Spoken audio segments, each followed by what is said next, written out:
But, hello everyone. Welcome back to Eorzea, Final Fantasy XIV Online.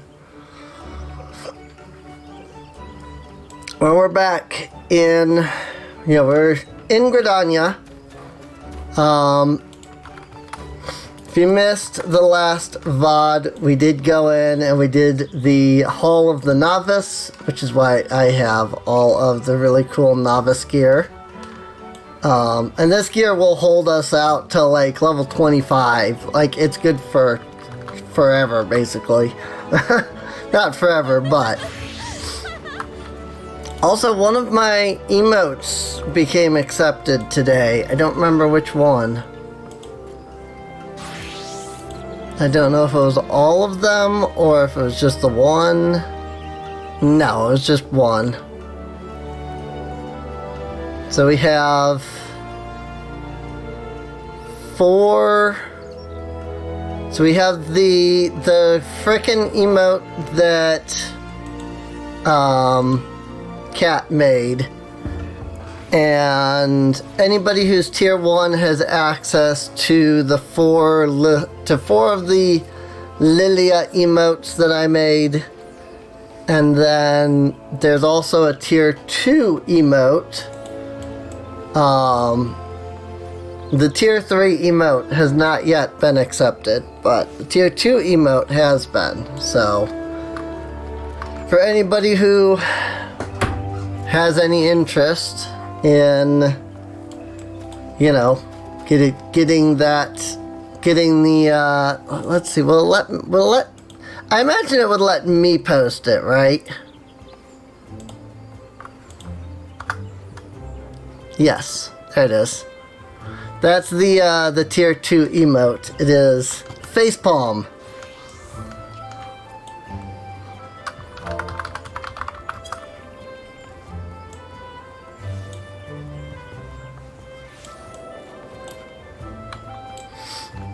And then there's a tier 3 emote that's not yet accepted, which is Kissy. But I have to wait for that one to get accepted. So. But it's a frame of animation from... Where is it? Like, all of them are stuff that I was able to grab from this. But it's one of the frames of animation from that. So.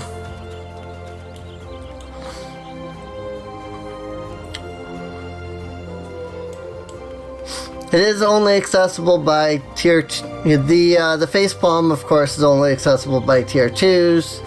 And if Kissy gets accepted, I don't know why it wouldn't be, but just because, it, like, one got accepted but not the other, so I don't know what that's about, or how their, like, system works for, like, getting reviews, but, yeah, as soon as that gets accepted, if it does, then there will be a tier 3 emote as well. So, but we did do some quests for Archer as well. Archer is a little behind in gear due to the fact that they're not the same level as Lancer. They haven't hit level 15, so they don't get access to the novice gear yet. So. But, yeah, this is Archer at the moment. This is Lancer. And I figured I'd pick up the level 15 Lancer because we get Piercing Talon, which is a nice skill. Guildmaster Ywain urgently needs you to travel to the East Shroud in his stead. Ah, Liliya, you came at a good time. I urgently require your help. Scarcely a bell ago, our old friend Folquist paid us another visit, seemingly intent upon reprising the performance he gave on the day of your first meeting. As on that occasion, he raved till the air was thick with slanders, declaring every soul who met his gaze more craven than the last. This time, however, not all ears were deaf to his myriad provocations. Seems one of our younger members took offense at his words and demanded satisfaction of the rogue. The two have since departed to duel in the East Shroud. Had I been on hand, I would have forbidden such folly and rebuked the lad for letting pride cloud his judgment. Alas, I learned of it too late, and the boy is gone. All we can do now is ensure that the hot-headed fool does not come to lasting harm. I would have departed in pursuit of the pair ere you came, but my duties keep me here. That is why I turn to you now, Liliya. Pray, go to the East Shroud in my stead and watch over our comrade. Seek out Fulquist in the East Shroud, which did I grab? I did not grab the East Shroud. So I have to go to Central and then over to East. Still so sad you can't play yet? Yeah. I wish I had a way, like, if you owned a copy, you would be able to play regardless of the congestion. But unfortunately, like, you can't play, you can't buy yet because the Endwalker congestion is so bad. I think I mentioned it last stream. Oh yeah, I mean, hopefully in another couple weeks. No, you can't even buy a copy of the game right now, no. Hopefully in a couple of weeks, the Endwalker congestion will die down, or they will be able to get up another data center. They did say they were working on it, and they would have had another one up if not for COVID. So they have been planning to get one up. They've been working to get one up, but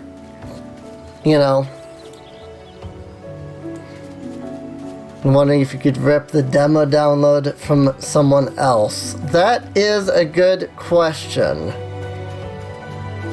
I am not entirely sure how how transferring the demo would work. So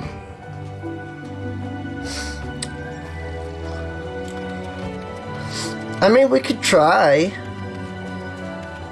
I definitely don't have an issue seeing if there's a way I can, get it to you. Because, I mean, it's the demo, Wild Hoglets. It's not like I'm giving you my account or anything. I'm trying to help you be able to get on and play. So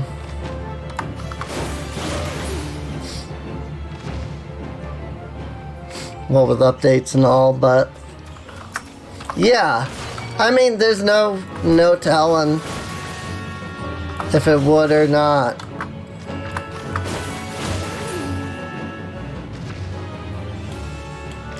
Is the demo like 5 gigs? That's a good question. I actually don't know how big the demo is.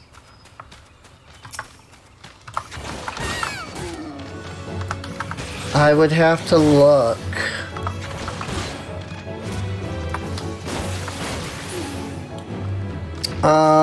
Let's see. I'm in a safe-ish spot at the moment. Let me check something. Where is Final Fantasy saved at?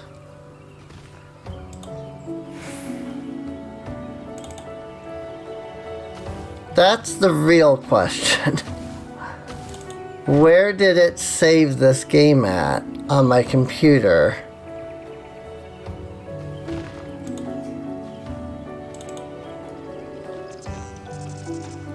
I used to know.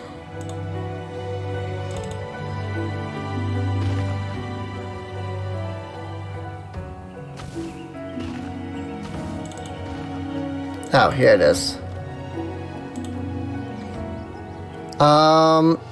40 gigs. It's 40.4 gigs on my computer. Which, it wouldn't be an impossible feat to send those files.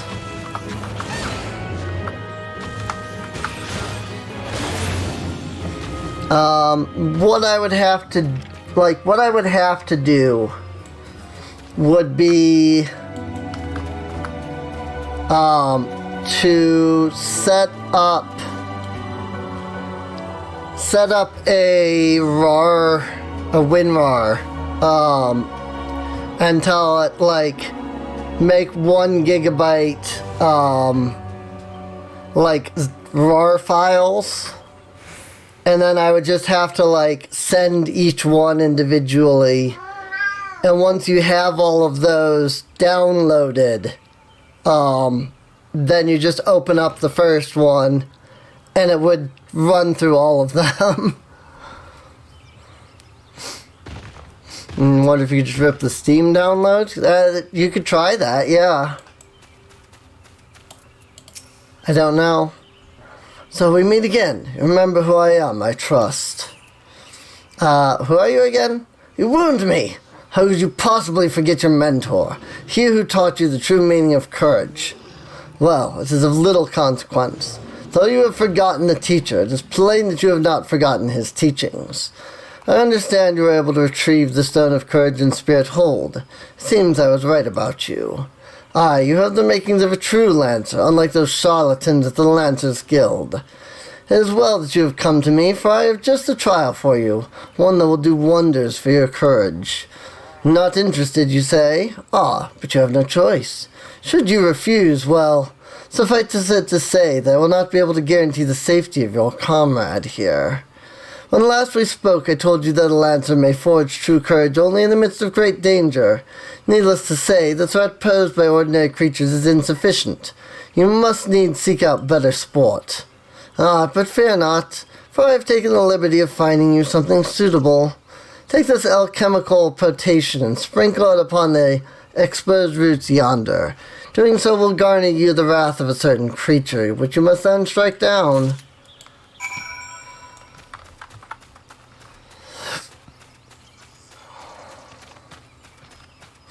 Okay.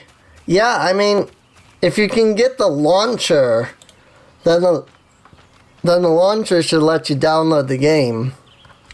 I wonder if there's a way that I could send you just the launcher.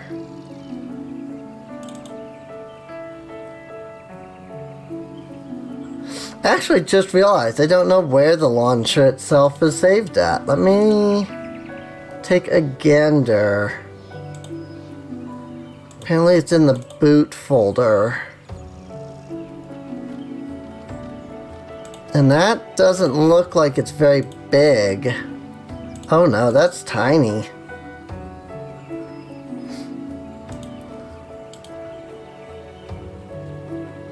I mean, it's still not, you know, small, but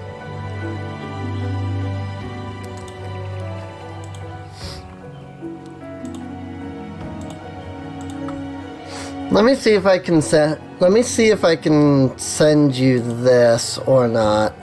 I don't know if this will work, but it's not a big file. It's only like 50 some gigs. And so if I can just send you, like, if I don't know if me sending you this will work or not, but it is a, you know, it's an attempt.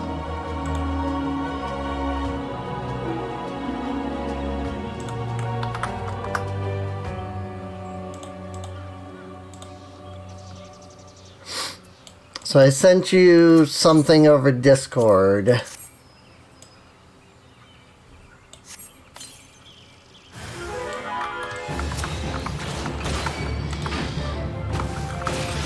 Hop on your PC, okay.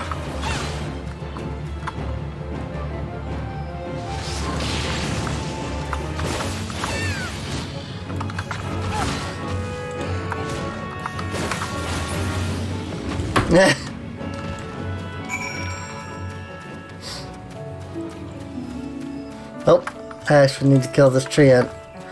Let me kill this thing and stand over here by Folquist. Get in a quick stretch first, though. Let me just come stand over here where I'm safe from mobs. And then I can give you a good quick... I say quick, but... I have been sitting down all day as it is, so... One good stretch.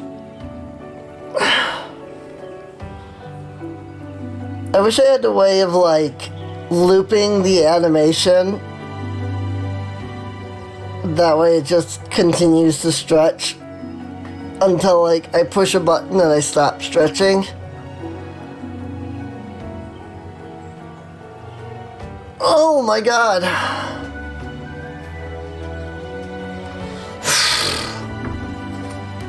Oh. That felt really good. So you have vanquished the treant. Well done.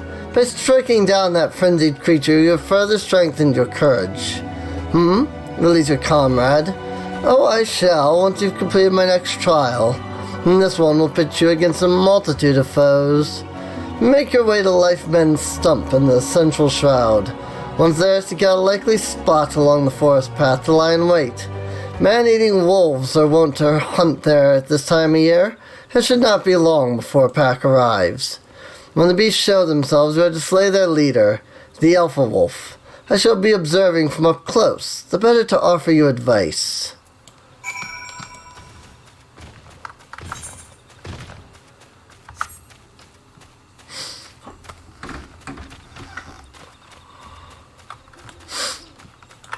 What do I still need? Arbor buzzards, mandragoras, and another sapling. That's a bent branch. This is here somewhere, so I gotta watch for the mandragoras. Apparently I joined a fate.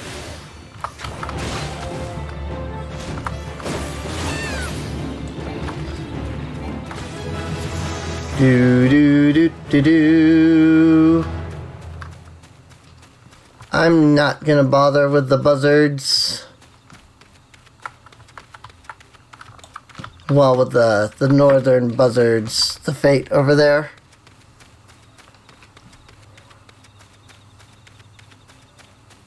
Because I need arbor buzzards, so those wouldn't even count. I suppose I could have switched to... Ooh, I do need these, though. Lemurs and boring weevils.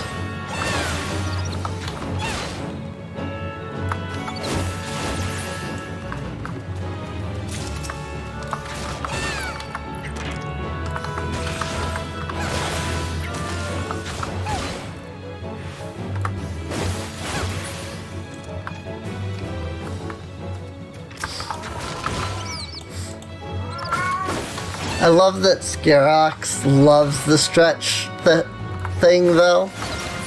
Like, I just think that's so funny.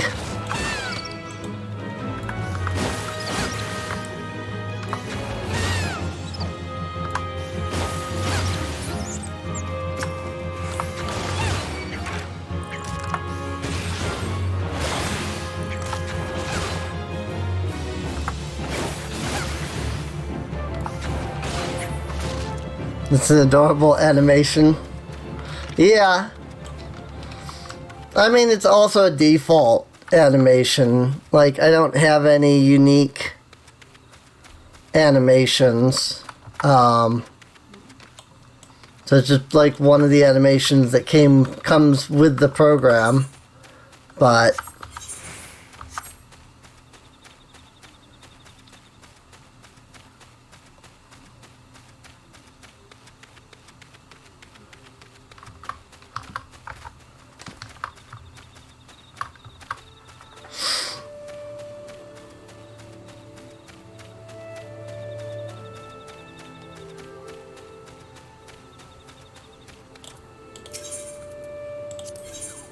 a quick gear repair.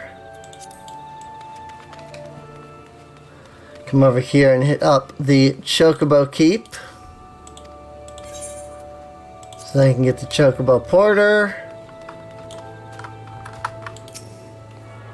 Oh, you said it worked? Okay. And then it makes it adorable as your avatar. Okay. Well, I mean, yeah, see if that'll let you download it and install it and stuff then. I mean, if it's working fine so far, then cool. Because, I mean, that may be all that is. It's just the launcher itself. So, like, it may not need any extra, like, stuff. Like registries or anything like that. And if so, then you should be able to just even remembered your username. Oh wow. Okay.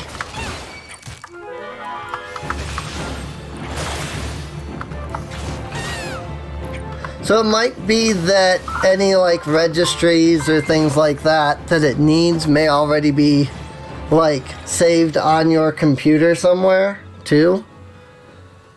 And just loading that up, just loading up the files into it was like, oh yeah, I know exactly what to do with this, you know? Because I mean, if you did a delete instead of like an uninstall, then all you would have done is delete the files. You wouldn't have deleted the registries and things, so. Assuming that the launcher needs any of such things.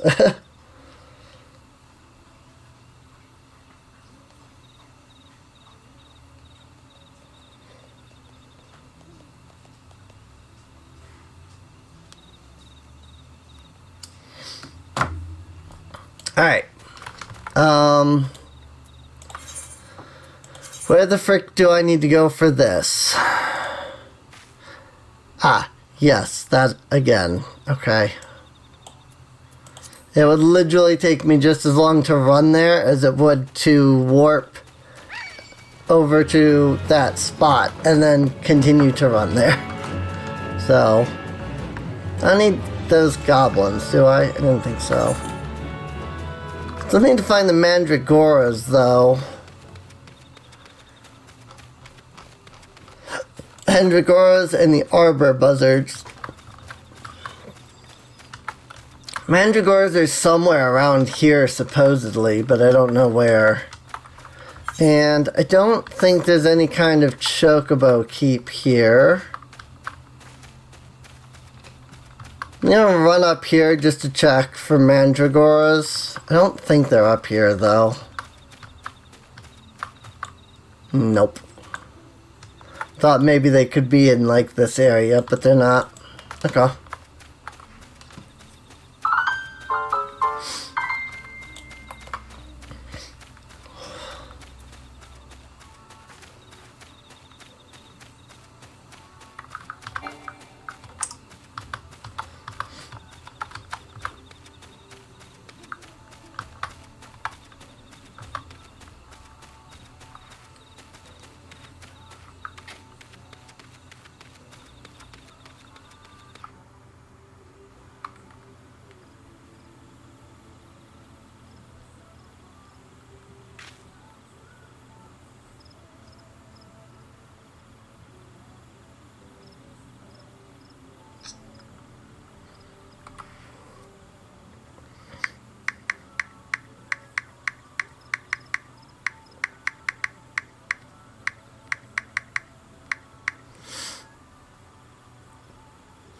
Service account does not have valid 14 license for your platform. Maybe you need a new account. So, did you ever like pay for Final Fantasy 14 beforehand?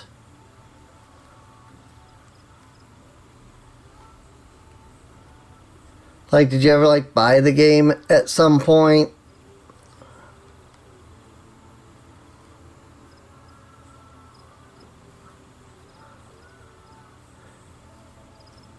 No?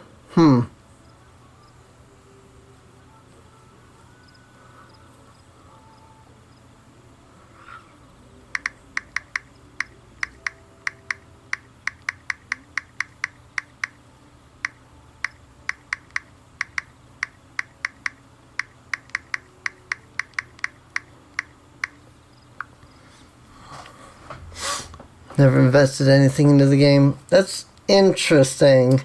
Because usually, like, that error comes up if I try to log into the account that I had/have.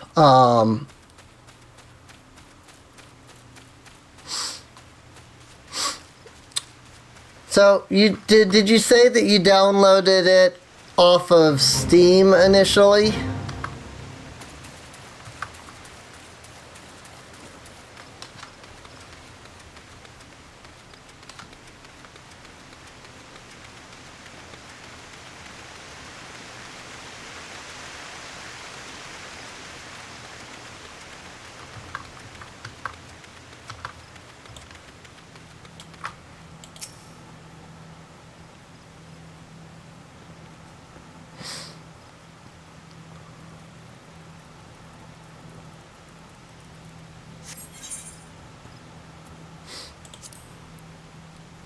Got it from Steam. Okay.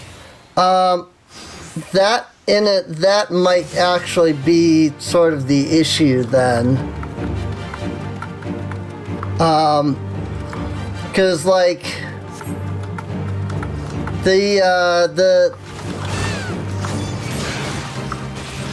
your account is essentially linked to Steam. And so because you're trying to access your account off of Steam, it doesn't want to let you log in for like security reasons basically. But since the thing I sent you is not connected to Steam, you would have to either wait until wait until Steam lets you download it, or you would have to just make a new account that is off of Steam. I had to do the same thing, cause my ex, Mia, like she got FF14 for me, but it was through Steam. Well, when they switched to doing this whole free trial thing, I wasn't able to use it because it was not Steam. So, but yeah, you should be able to do it that way. So, you want to be congratulated, Liliya. By throwing yourself in the midst of danger, you have further tempered your courage.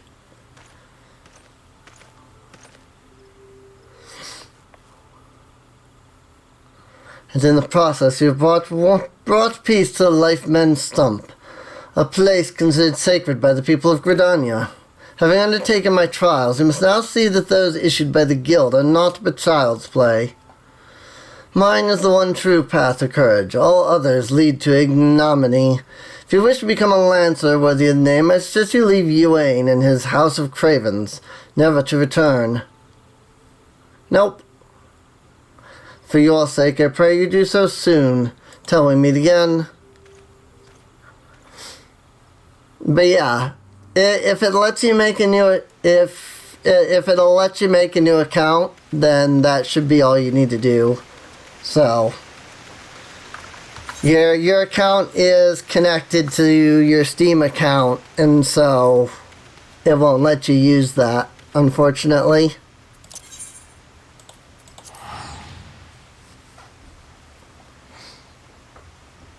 It's slightly annoying that it does that, but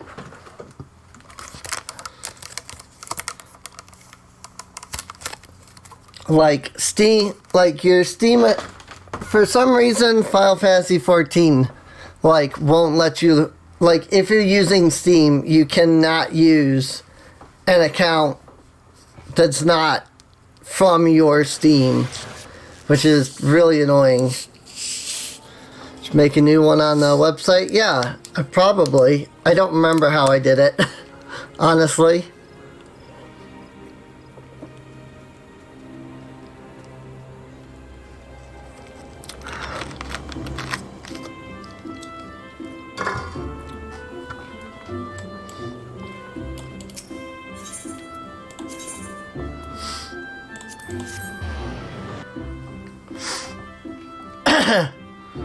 No, you're perfectly fine. I mean, if we can figure out how to make it so that you can play, then that would be great.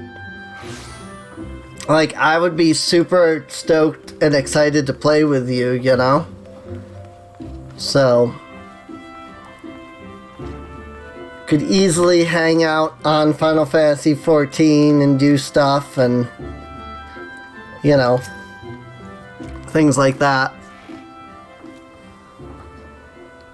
It's just a matter of getting you into the game.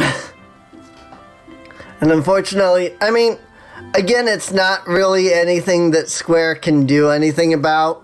You know, they expected 5 million players and they got like 7 when they released Endwalker. So it's been a little congested because so many more so many people are playing. And, you know, they had just released this whole free trial thing only a few months before Endwalker. Like, they announced Endwalker and released this free trial system at, like, the same time. And so there were a lot of new people coming in. Because of the free trial system, but then there were people that were excited and waiting for Endwalker to come out to rejoin. So as soon as it did, a bunch of people came back. And so it was like they had, the space for 5 million people, but they got 5 million people that already owned the game, plus all these free trials and new people that are buying the game and things like that now. And then COVID's like, hey, we're going to make it difficult for you to put up new servers and accommodate the new people. And so, Liliya, thank the gods you are safe. The young fool of a Lancer returned but moments ago, and through choked tears recounted to me all that transpired. I understand Folquist again attempted to force upon you his corrupted notion of courage. Cannot say this often enough. Lancer strengthens his courage by tempering his composure and resolve, not by rushing headlong into danger. You are able to overcome Folquist's trials, 'tis true, yet know that you did so by virtue of true courage. That is, courage born of composure and resolve. You faltered not before the fury of a frenzied treant, nor did you succumb to the panic when surrounded by bloodthirsty wolves. Owing to this, you are able to perform to the fullest of your potential. You have come far, Liliya. It is past time that I taught you the piercing talon technique, one of the most versatile weapons in the Lancer's arsenal. May it serve you well.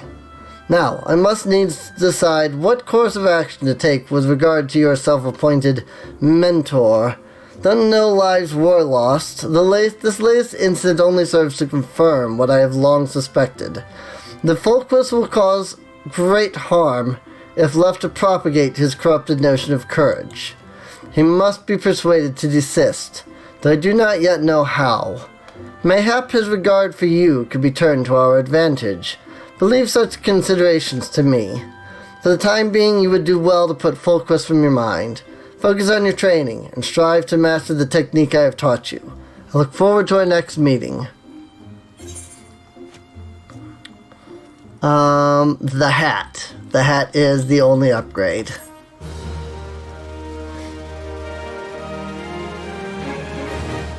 Your account needs a registration code?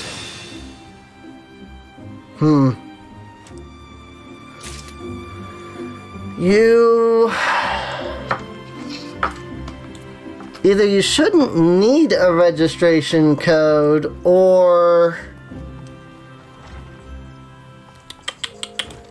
like the free trial on its own should give you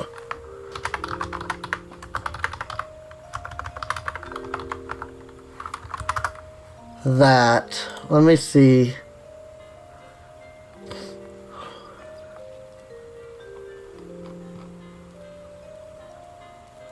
I mean, unless maybe it's because they have it, because the free trial is temporarily unavailable on its own.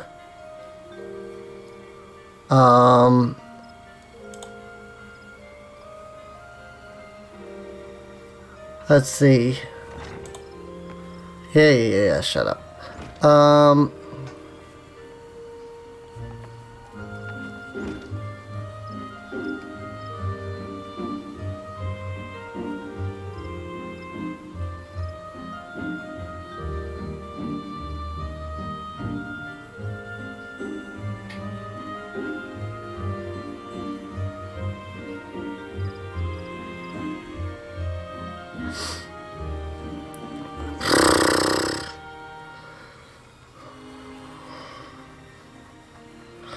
It might be that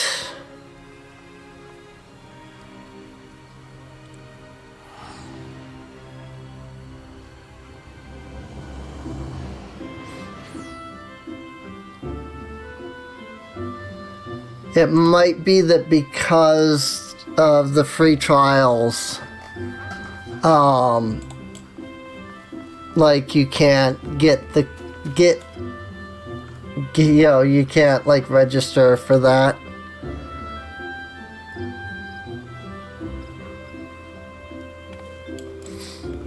Yeah.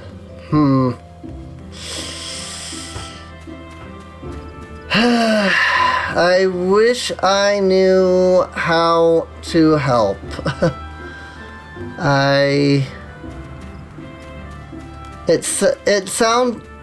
From what I looked up, it looks like you have to go on to the free trial site and register your account there, which of course is down right now because they're not letting anyone in. So unfortunately it may just be that we'll have to wait. Yeah. It's difficult, unfortunately. I really do wish I could help.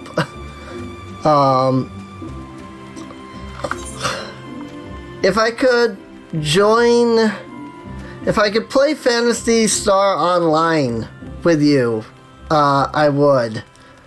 But I downloaded it, I ran it, and I had to set the game to the lowest possible settings, and even with the lowest possible settings, it still couldn't play. It kept crashing. Like, I was able to make a character, but then it kept crashing after that. So if I had a way to, play that, I would play that with you. Hello there, and welcome to the Botanist Guild. What brings you here today? Interested in becoming a botanist, are you? Then you've come to the right place. At our guild, you can study under some of the finest botanists in all the realm. An enticing proposition, is it not? So what say you? Would you like to add your name to our roll? Excellent. Now you're doubtless eager to dive headlong into the nearest shrubbery, but first a brief explanation on the origins of the Botanist Guild. Our guild boasts a long history. Its roots can be traced back some 500 years. to when our nation was still in its infancy. It was around that time that a precursor organization to our own was established to facilitate communion with the elementals. New Genesis is for Beefy. Yeah.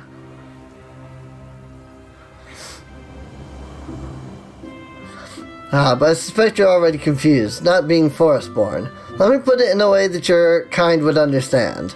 Twelveswood doesn't belong to man, but almighty beings known as elementals. It is by their leave that we Gridanians dwell here in the forest, and it is by their leave that we receive of its bounty. Ever since mankind settled in the Twelveswood, it has been necessary for us to obtain the elementals' permission prior to taking aught from their domain. Historically, this was a rather involved process, and that only a precious few could actually commune with them, specifically those conjurers blessed, with the ability to hear the elementals, aptly known as hearers.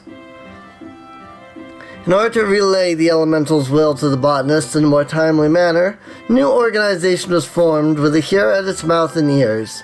The organization would eventually evolve to become the Botanist Guild. To this day, the guild employs the services of a hearer who offers guidance to our members. Yet this is no longer our organization's sole concern. We also seek to promulgate correct harvesting practices. That is, practices which honor the will of the elementals. And that, my friend, is the story of how our guild came to be. I trust you have a newfound appreciation for the work we do. Now, with all this talk of elementals and communing, mayhap you're wondering whether you're fit to join us. Well, you may cast such doubts aside. You don't need to have been raised as a good little forest-born girl to be a botanist, nor do you need to know the secret forest-born salute. I jest. You just need a healthy respect for nature and the will to learn. If you honestly believe you possess these things, it would be my pleasure to recommend you to our guild master. Please wait a moment while I see to the formalities. Speak to me again when you are ready to begin the enrollment procedures. Ready to enroll in the Botanist Guild, I take it? Music to my ears. It would be my pleasure to refer you to Guildmaster Fufucha. Our Guildmaster's knowledge of nature is second to none. One need only witness her uncanny knack for spotting the finest timber to see that hers is a truly God's given gift. It is for this reason that she holds the title of First Botanist. Oh, but you need not be overawed, for she is the kindest of souls. You'll find the Guildmaster just outside this building. Seek her out and impress upon her your desire to become a botanist. Fufucha! I'm Fufucha, the master of the guild. Pleased to make your acquaintance. I take it Leon Sealt has given you an overview of botany already. Well then, I suppose I had better continue where he left off. All Gridanians may rightly claim to share a close relationship with nature, but none is so intimate as that of the botanist. It is our calling to nurture the natural environment of the mutual benefit of man and wood. But even as nature holds us in her loving embrace, providing for our every need, she is at heart an unsentimental creature, one that will take life just as readily as she gives it. Being a botanist means coming face to face with this uncomfortable truth on a regular basis. Knowing this, do you still wish to walk our path? Walk the path of the botanist? The look in your eye bespeaks the passion in your heart. Very well, I bid you welcome to the Botanist's Guild. To help you on your way, I present you with this hatchet. Take it up, and then present yourself to me again. I would assign you your first task as a botanist of the guild. Alright. Botanist unlocked. Let me just go ahead and put some clothes on. Whoops, nope, I don't want that to be Lancer. I want this to be new. And change set name to Botanist. And now Botanist is going to go here, because Miner is going to go here, and Fisher is going to go here. Base PSO 2 ran on your laptop. Okay. Yeah, unfortunately, like I said, it was... Like, it was... I couldn't run the start of the game, unfortunately. So there is a chance that I might have some new like computer stuff coming. I'm not guaranteeing anything though. Because I was talking to my brother earlier today. Because his computer, like his computer has been here now for like 6 months. Mostly because they haven't been able to fix whatever's wrong with it.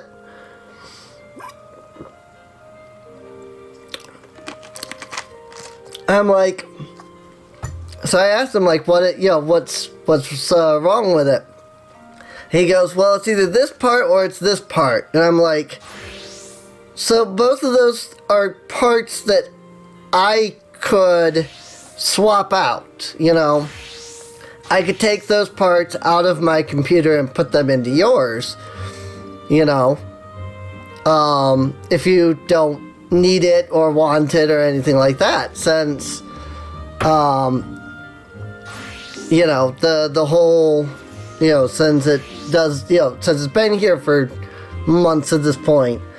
And he said that he needs to get some stuff off of the hard drive, but it's very possible that he would be willing to consider that. So there is a possibility that I might be able to get my brother's, and it's not even like an old computer either, so it was only like a year or two before it broke. So it's like, excuse me, it's like a lot better and a lot stronger. It's just whether or not we can get it running, basically. So I'm gonna keep in touch with him over the next week about it, see what we can do. And hopefully I might have a chance at getting not necessarily a new computer, but a better computer, one that's not half dead right now. So, the future wants to assign your first task as a botanist. I see you have your hatchet on you. Very good. A botanist's hatchet is his livelihood. Never forget this. If you fail to keep its blade clean and keen, your efforts will yield you naught but sweat and splinters. But let us see about your first task. Ah yes, to help you grasp the basics of botany, I'd like you to gather 10 pots worth of latex. The forest yields to us many and more resources. It is the botanist's job to know what can be found and where. If it is latex you require, you would go well to search just outside the Blue Badger Gate or the Yellow Serpent Gate. Seek out the mature trees that stand in those areas, and then put your hatchet to use. I wish you well. Botanists can use hatchets and other cutting tools to log the forests of Eorzea and gather materials used in crafting. Trees that are primed for logging are known as mature trees. To locate mature trees, make your way out of the city and use triangulate, which is this skill right here.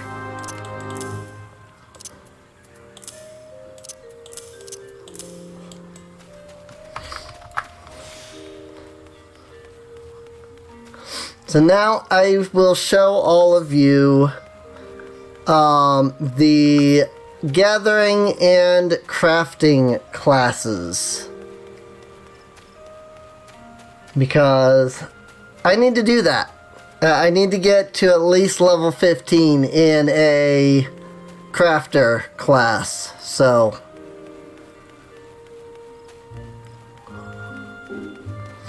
and it's just easier to do the crafting if you also have a gatherer. So, yes, this way. Well, I guess I could have gone the other way. I could have gone out the gate behind me, but that's alright. I wanted to head down towards the Carpenter's Guild anyway, and that's in this direction. So, and then I can show you both carpentry and botany, and how the gathering and the crafting works. So let's stop at the Carpenter's Guild. especially since botany and carpentry go well together. Greetings, adventurer, and welcome to the Carpenters Guild. We are the artisans who take wood and grant it new form and purpose as the archer's bow, the lancer's spear, and the novice's shield. If carpentry holds any appeal, you should consider joining our guild. Might you be interested in learning the ways of woodworking? Sure. Wonderful, wonderful. Now, before we proceed, I think it only right that I acquaint you with our guild's storied past. Since the founding of Gridania, we have built our homes and crafted our weapons from the trees of the Twelves Wood. As our nation grew and prospered, the woodworkers' repertoire expanded to encompass a great variety of articles, and carpentry developed into an art. At first, there was no association of carpenters. Each individual worked and sold his services independently. However, the advent of watermills meant that more efficient construction methods were needed, along with formalized maintenance regimes, all of which necessitated organization. I just buy the game at this point, just to play with you. Too bad they had to make it as hard as possible. Yeah. Hopefully in like 2 weeks or so, things will calm down. I can't guarantee, but since it is subscription based, you know, a lot of people are going to have come in, bought a month subscription. They'll play for 3 weeks to a month, and then they won't renew. And so then, like, at least a good quarter of the player base will probably disappear, you know, after a month has passed. And at that point, hopefully, one of two things will happen. Either they'll get another data server, or another data center up, or they will end up, you know, opening things up again, even with the data centers they have now. Oh my god. I cannot get this freaking... There we go. I got some meds to try and help with my, like, sinuses.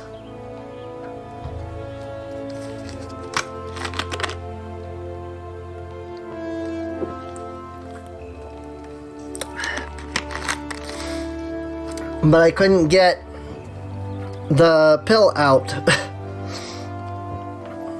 Let's see. Carpenters Guild was founded to oversee the operation of watermills and promote cooperation between woodworkers. Now I must mention at this point that we owe much and more of our prosperity to the great loam growery. Thanks to the hard-working botanist, we are blessed with the finest lumber in all Eorzea. This confluence of ideal circumstances allows us to provide all manner of goods and services to the people of Gridania. My apologies. That was rather longer than I intended. Still, I trust you have gained a greater understanding of our guild. We expect our members to drink deep of the collected wisdom that the guild has amassed over the course of its history, to actively seek an understanding of wood and the techniques required to work it, rather than simply waiting to be taught. We expect, in short, nothing less than total commitment to the craft. If you wish to start down this path, speak to me once more. I shall explain to you the enrollment process. Would you like to learn about the enrollment process? Wonderful. I should mention at this point that Timber Master Beaton assesses all would-be apprentices personally, so you will need to obtain his approval before you begin. Timber Master Beaton can be a harsh and unforgiving man, but if you love the craft and have the will to learn, you could ask for no better tutor. He is, quite simply, the finest carpenter in Gridania. Of course, it will take you some time and no small amount of effort to comprehend the full extent of his teachings, but you may rest assured that he will not lead you astray. That said, when you meet him, I would advise you to choose your words carefully and, resist the urge to run away. Beaten. Anybody remember this guy from the last stream? Another green adventurer come to play with saws. Well then, I suggest you first speak with the... Oh, you've met with Korg, have you? That is well, but you know that the decision to initiate you into the guild rests with me. Tell me, true adventurer, have you a mind to devote yourself to the art of carpentry? The look on your face bespeaks determination, or mayhap trapped wind. Still, you look strong enough to hold a saw, and if your resolve is indeed genuine, I give you leave to remain, for the time. However, you are useless to me in your current state. You are as a seedling, some potential perhaps, but no more like to thrive than perish. Experience is what you require, girl, and I shall give you the means to acquire it. Take this saw. It is old, yes, but sharp as needs be. Now, prove to me that you are not completely incompetent by taking up your new tool. Once you have done so, present yourself to me for inspection. Number of gear slots is now increased. Crafting log. Obtained. Carpentry. And that goes right there, because it's the first in the Disciple of the Hand list.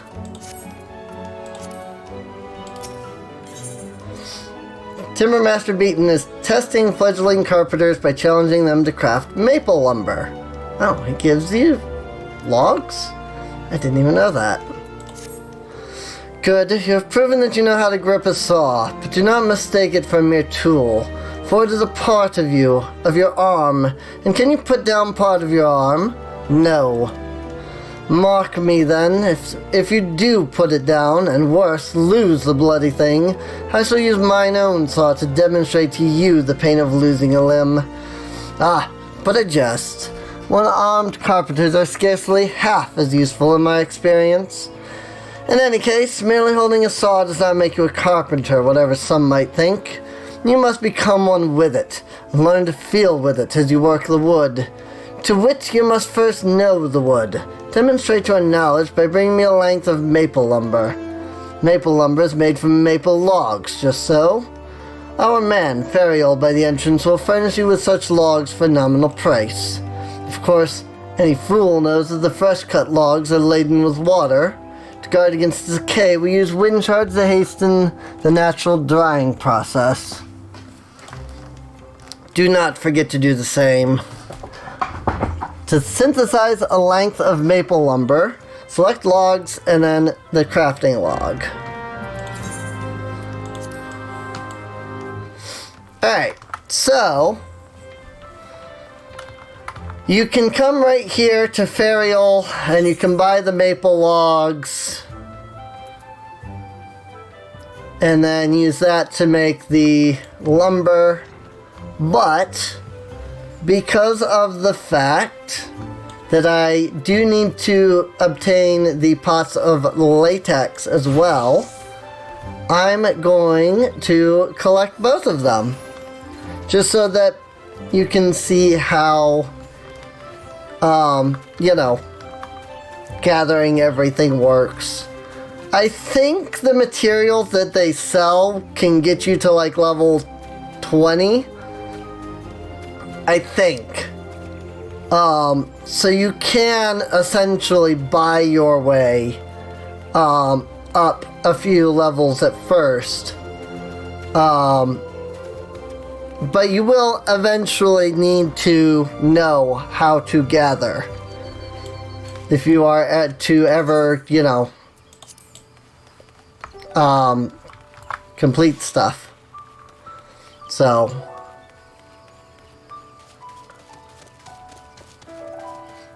get further into crafting and things like that, you'll eventually need to know how to gather the materials. And it's not difficult, and the nice thing is that other players can't, prevent you from doing anything. So this sparkle right here, this is the mature tree. If another player were to come here, they would not see this. Essentially, gathering is instanced. It's not actually instanced, but the exact spots that you gather are unique to each player. So if I open the gathering menu, I'm able to gather all of this stuff. And, you know, not have any issues. So I can gather, you'll see that there are percentages. I have a 100% chance of latex, ice shards, and wind shards. 56% of maple log, 45% of branches, and a 63% of Alagon snails. So what I need to gather is the latex, and just that one, because I have classes that are so much higher, just that one caused me to level up. So, and you'll see that there's like a health bar here for where you're gathering, and you just gather until the bar is at 0, and then you just move on to the next one. And you can see where you need to go by turning on the triangulate skill, which is right here. The triangulate skill allows you to find mature trees and less vegetation, and then you just look for the symbol on the minimap.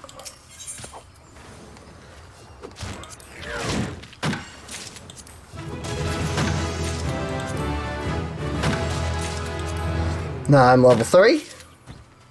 And you can see that because I leveled up, I got to 66% on the logs. And also, you can enable quick gathering, which allows me to do this. Now I don't even have to click a button to gather. I just have to select the thing, and then it auto gathers.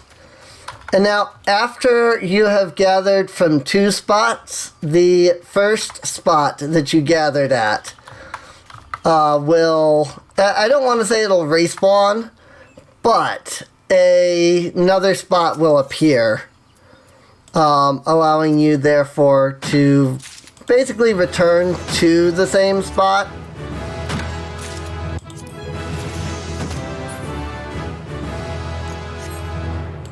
Nope, I did not obtain the Alagon snail. So I did just get a bunch of skills because I hit level 5. And so these will allow you to increase your chance of collecting items. It uses what is called GP, which is, down here. So this uses 100 GP, and it boosts my chances by 15%. So I'm going to try to gather a couple of maple logs. I got nothing. Just trying to gather a couple of logs there for the carpentry. And now I'll switch over to carpentry, and you'll see to make maple lumber, a whole 1 lumber, I need 3 logs and 1 wind shard. So I can hit synthesize, and then I will be brought into the crafting menu essentially. And I have skills here that I can use. Right now I have a whopping 1 skill, which is synthesis, which gives me 6 points in synthesis. And there we go, I just leveled that up.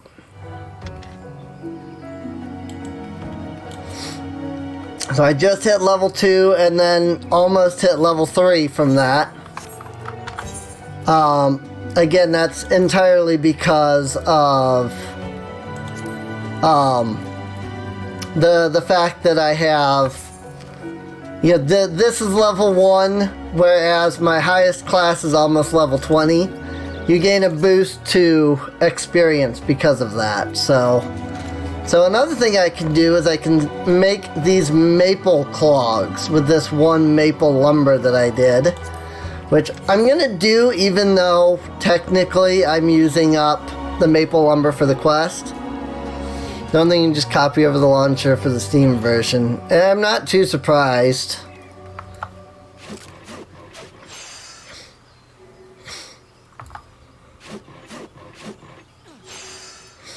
So you'll notice that there is durability. It goes down by 10 each time I do a thing, but then this goes up. There's also quality, but we don't have to worry about that right now. At 100% proficiency, our progress increases by 6 every time we use basic synthesis. And so, you know, our goal is to get to 19 before our durability reaches 0, essentially. And we can easily hit 18 and then boom, 19. Okay. I mean, yeah, if you manage to get that working, then great.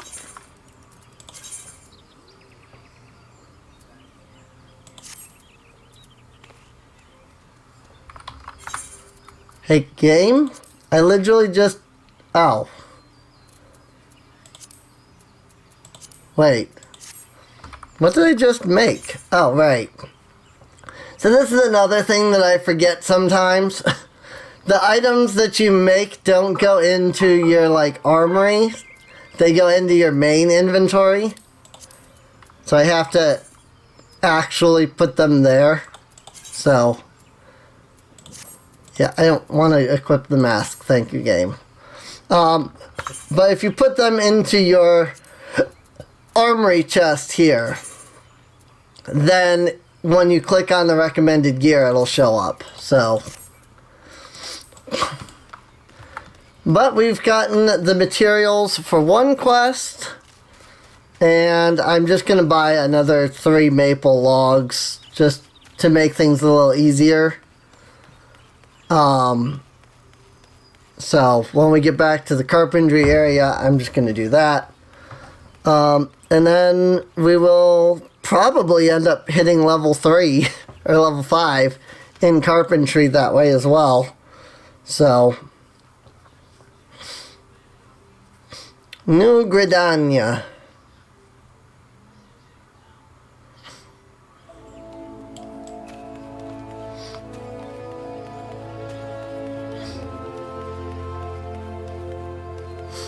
Hi, Charmander. Happy New Year. Now, one thing to keep in mind is that the disciple of the hand and land, the gathering and the creating, these do count as classes. Just the same way that, you know, fighter and monk and such count as classes. Which means that you can actually utilize these. Whoops. I want logs. You can actually utilize these to, like, unlock quests. However, you don't have any attacking skills as these classes. So it's very much not recommended to, you know, utilize these for, you know, questing. Yes, I am a Lalafell. I am tiny. That's why the title is called Tiny Girl Explores Eorzea, because I am tiny. I'm only like I'm not even like three foot tall, so. As I mentioned before, Ferial has maple logs in the stock, as well as many other materials you may require. Or if you're ready, show me what you have brought. There you go. How was my new year? I mean, it was decent, I guess. Yes, I feel it. And the wood tells all. There were no careless cuts. Saw and carpenter moved as one, as if dancing. Do you see this grain, how it flows softly like syrup? Durable yet pliant, suitable for weapons and armor both. This child is maple. Trace the grain with your fingertips and memorize the lines. Consider every characteristic when choosing your materials. That is what it means to know the wood. The maple lumber you have brought me is acceptable. You have passed the first test. Yet for all it has grown, your knowledge is still lacking. You must needs learn more. A true carpenter knows the qualities and uses of every tree in the forest. When you know the lines of the maple better than those upon your own hand, return to me. Shall have another test for you. Until then, child. Next quest is available level 5.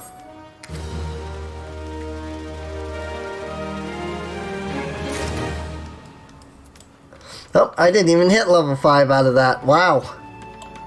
That's kind of a surprise. But now I can equip the hempen kurta. And this will increase my craftsmanship by 18 points. Essentially, making it so that I am crafting better.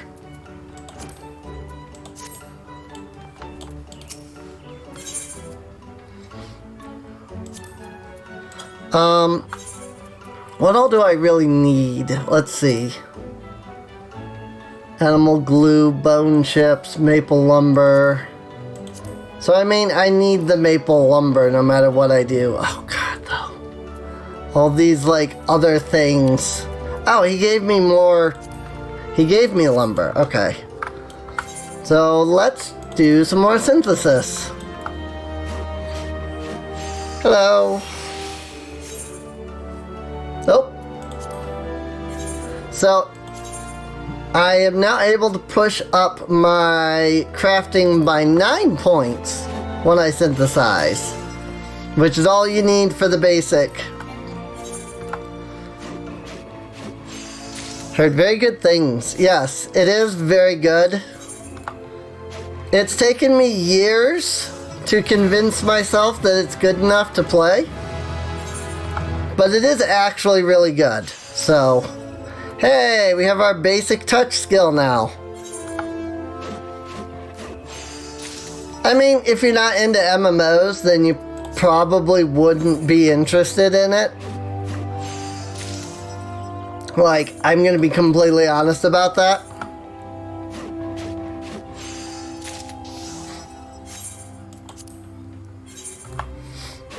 Now, I can unlock what is called quick synthesis, where you can make multiple of, you know, an item. I can't do that yet, but I can later.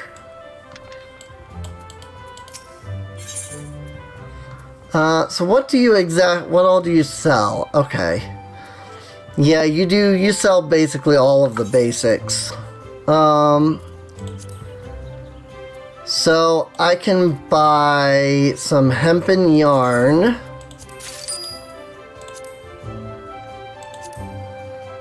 And some animal glue. And can I buy... Yes, I can buy ragstones. And I can even buy bronze ingots. I'm surprised I can buy undyed hempen cloth. I figured that would be something I'd have to get later.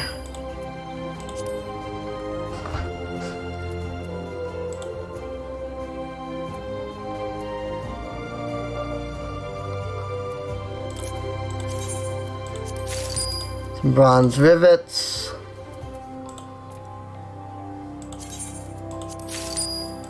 Now, assuming I have enough lumber, I should have all the materials I need for all of this. For all the items. Now, I do have basic touch. And basic touch will increase the quality. Now, I need to get 110 to get a high quality item. And I've got barely enough durability. So, like, I only get 37 per basic touch. But that's fine. Right now I'm not worried about getting quality. Right now I'm just wanting to make stuff. So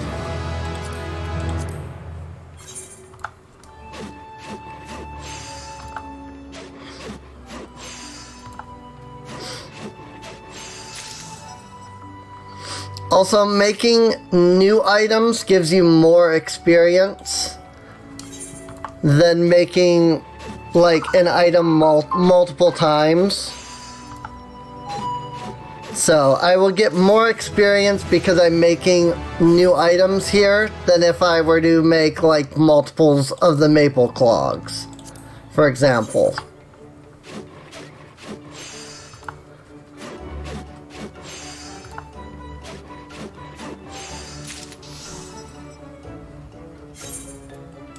Amateur spinning wheel. I still have 6 lumber, so I can spend 2 on this without issue. Now I did just get a new skill called Master's Mend, and that will increase the durability by 30. It does cost 88 CP. I have 180. So still not really worth trying for quality, but if I'm going along like this and I happen to realize like, oh crap, you know, I have 10 durability and I'm at 20, and so the one durability is only going to get me to like 30. I can hit Master's Mend and I get more durability, and thus I'm able to craft more. And now I can make items that are all the way up to level 13, because I'm level 8 right now. And so I have a bunch of recipes of items I can now make, which is cool. I do have all the way up to level 15 visible, but I can't make up to level 15. I think I still need 2 more levels for that, because I'm at 8 and I can make 13. So I think 10 will let me make 15, but I'm not entirely sure. But yeah, this is the basics of making stuff. I can actually make a maple crook for conjurers because I have some beast skin blood.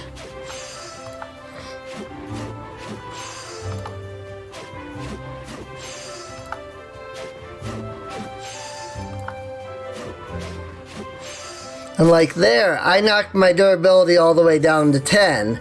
So if I hadn't been able to do that round, I could have used Master's Mend and gotten my durability up. So I could actually get a cock feather. Could actually buy a cock feather from this guy. And then I made the maple short bow earlier, and now I can upgrade it to a new item.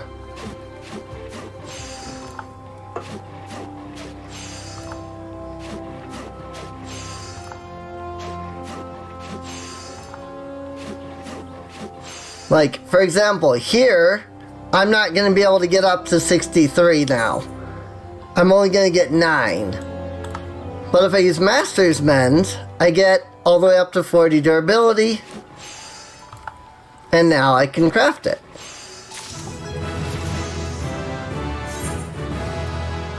Yay! So now I can make all the way up to level 14 items.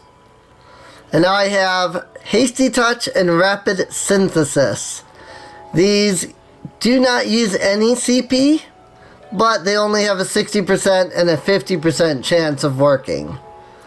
But they do still use durability, so something to consider. Now, I could do better crafting if I had better gear. But of course, I only have, what I have right now. So, I don't have the greatest set of crafting or gathering gear. But it is a thing that I can do, is to get better gear and thus get better. So, off to the Botanist Guild.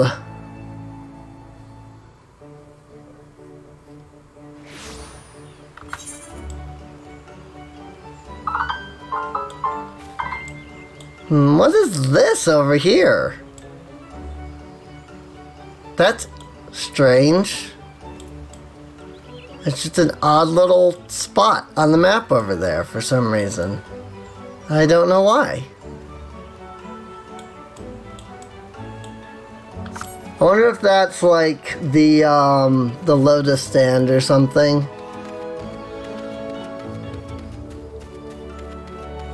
Well, let's go talk to Fufucha and turn in our latex. Whoops. Anyway, she just asked how gathering was going. Ah, yes. Precisely 10 pots of latex, just as I instructed. You have done well. Latex is easy to find and equally easy to harvest. As such, collecting the stuff is an ideal task for young botanists who are learning their way around a hatchet. Yet know that being able to swing said tool does not make you a botanist. You must also possess the knowledge to locate the resources you seek. That will be all from me for the present. I urge you to keep honing your senses and skills as a botanist. Gather near and far and learn from your experiences. I look forward to seeing you again when you have become better acquainted with our trade. Till then, I bid you happy gathering. And so now we get a hempen dalmatica of gathering. And crafting and gathering are two very different skills. Even like gear-wise. So my hempen curta here that I'm using for crafting will not give me the gathering stat. I need a hempen dalmatica of gathering to gain gathering, and I think it's perception are the two skills for gathering. Control and let's see. Oh, it does not show it right here. Here it is. Craftsmanship and control are the two skills for crafting, as it might be obvious. And gathering and perception are the two skills for gathering. So, Fufucha wants to assign you a new task. Hello again, Liliya. I'm told you've been putting your hatchet to good use. Well done. Yet, as I mentioned before, hacking away at trees does not make you a botanist. You must also strive to deepen your understanding of nature. I say this in the knowledge that you have done just that. Whether you realize it or not, you have the air of a woman who is at ease with the world around her. I do believe you are ready for your next task. I would like you to go to Tree Speak, and there harvest 10 pots worth of maple sap. Once you have enough, pray deliver the sap to Cicely. She will be pleased to receive it. Off you go now, Liliya.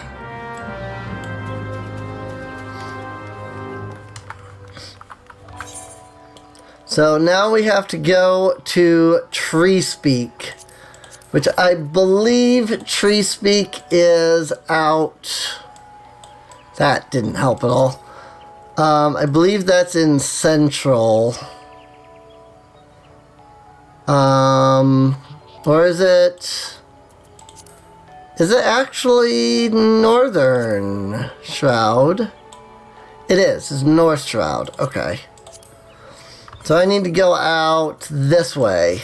The Yellow Serpent Gate.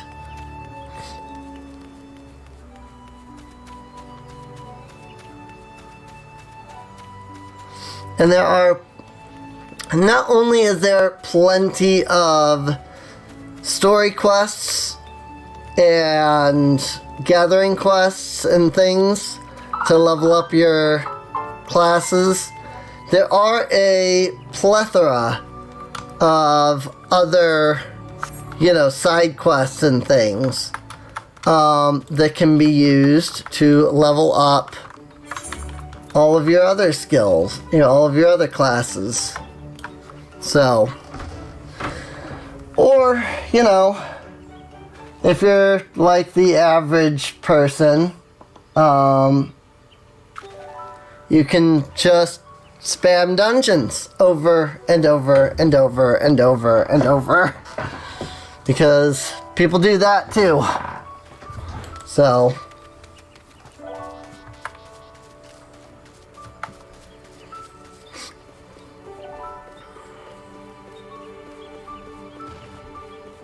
now I think I have to find the level 10 trees. Yeah, or at least I'm not getting it from this one.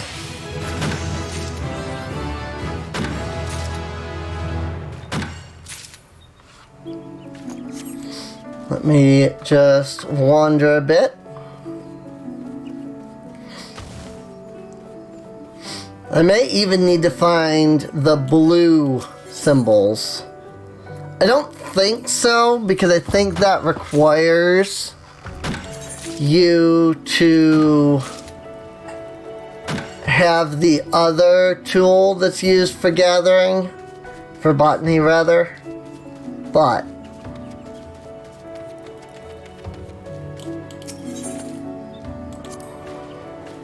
I don't think I get that till level 10. But I'll definitely stop and pick up some of these earth shards.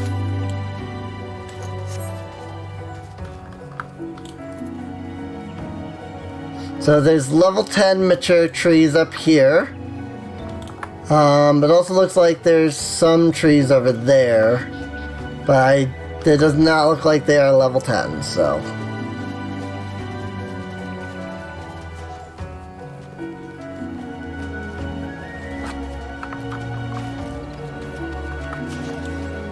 Said you, yeah, if you got it working, then my main character is on the Goblin server. This is not what I need.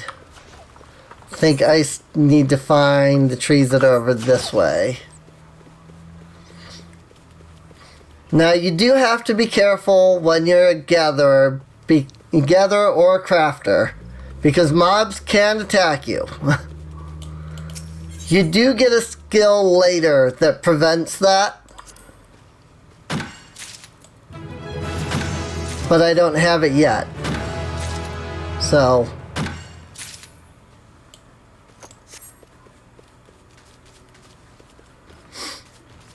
but yes, Goblin is where my main is. So,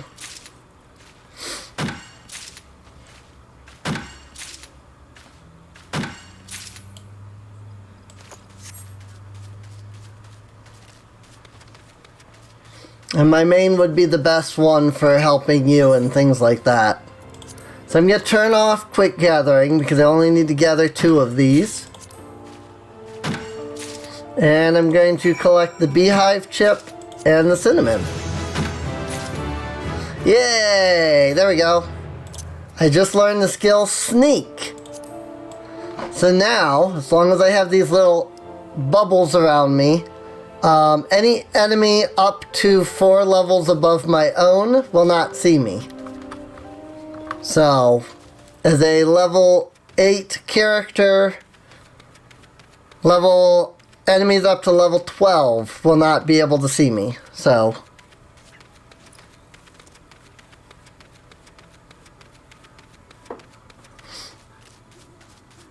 but yeah, you need the crystal data center.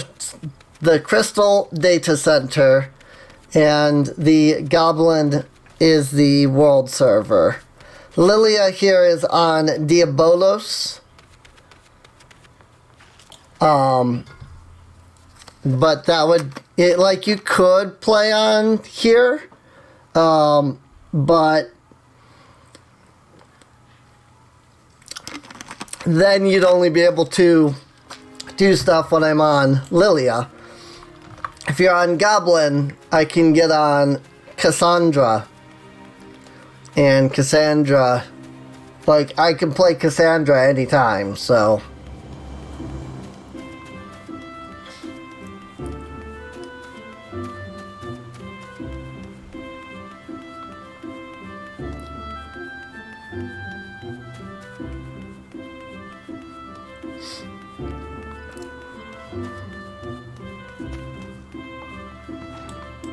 Well, not anytime, but, you know, when I'm not playing Liliya, at least. On a quest for maple sap, and your best bet is to search in the vicinity of Treespeak. I happen to be waiting for delivery of sap myself. Might you be the botanist tasked with supplying it? Indeed. Maple sap. Ah, the maple sap I requested. Then you must be the new botanist Fufucha has been fussing over. Ah, where are my manners? Thank you. Why do I need so much of the stuff? Well, allow me to explain. It's the very least I can do after all you've done. Boiling maple sap causes it to thicken into a sweet syrup called, you've guessed it, maple syrup. From maple syrup, we can make maple sugar, an ingredient used in various recipes, particularly confectionery, from cakes and tarts to toffees and chocolates. In short, all the things that children love.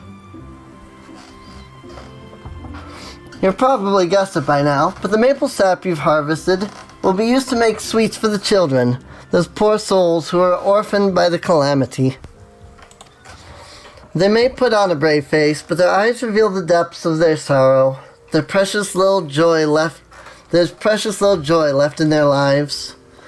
But Gridania won't abandon them. No matter your walk of life, there's always something you can do to help. Though it may only last a fleeting moment, a single smile of theirs is worth all the effort. My apologies, I got carried away. Now, where was I? Ah, yes. In addition to maple sap, we botanists gather various other kinds of foodstuffs. As such, we work quite closely with culinarians, those disciples of the hand who excel at cooking. We're also on good terms with woodworkers and weavers, as both are reliant upon us to supply the lumber and fiber they need for their respective crafts. As botanists, it behooves us to learn what manner of materials are used in crafting, and there's no better way to do so than firsthand. If you have an interest, you might consider dabbling in one of the disciplines out there. I also urge you to make a habit of reviewing the gathering log. As your knowledge of botany grows, more of its contents will become comprehensible to you. Well, I'd best see to the maple sap. It was lovely talking to you. For every 5th level you reach as botanist, you will gain the ability to detect higher level mature trees and lush vegetation. When this occurs, any new items that are available through gathering will be added to your gathering log. You can use the Arbor Call botanist action to help you locate the nearest mature tree or lush vegetation within your skills range. So the leather culottes will give me some perception, but the hempen work gloves will increase my gathering. I'm going to do the leggings because they give some perception. And while gathering on its own is important, so is perception. So, go ahead and update my gear list for botanist. And let's pop on back to Lancer now. And let's go ahead and continue with the MSQ, because we're about to unlock travel to all of the cities. And I would like to do that. So, because then we can access everything! Yay!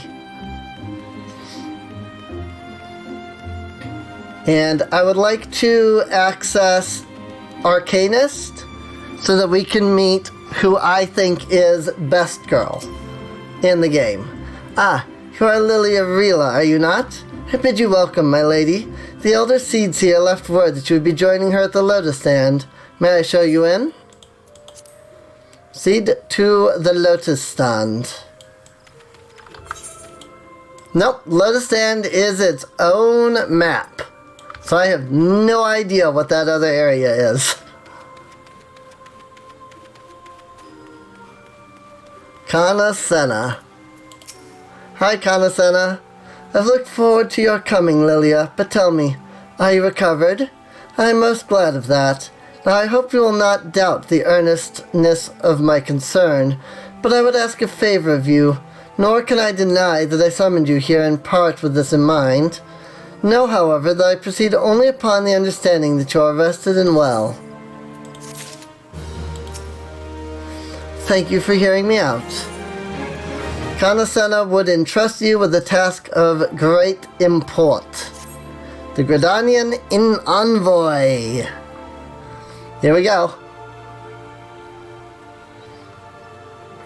I have written a letter to my counterparts in the Eorzean Alliance.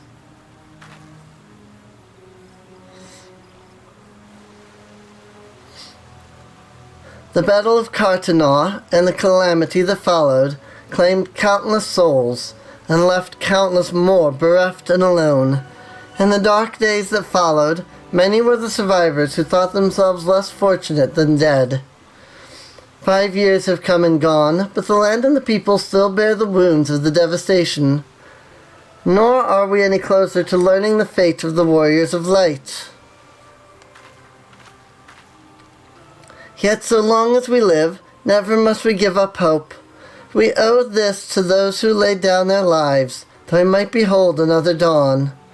In remembrance of them, a memorial service will soon be held upon the anniversary of the Battle of Cartenaw. This missive bears the details of that service. You graciously accepted the part of emissary in the recent ceremony. Should you be so willing, I would now make you my envoy and have you bear message to our allies. Your dedication to the people of Gridania rouses fond memories in me, and I would choose no other for the role. Will you do me this favor? Sure. Humbly I thank you.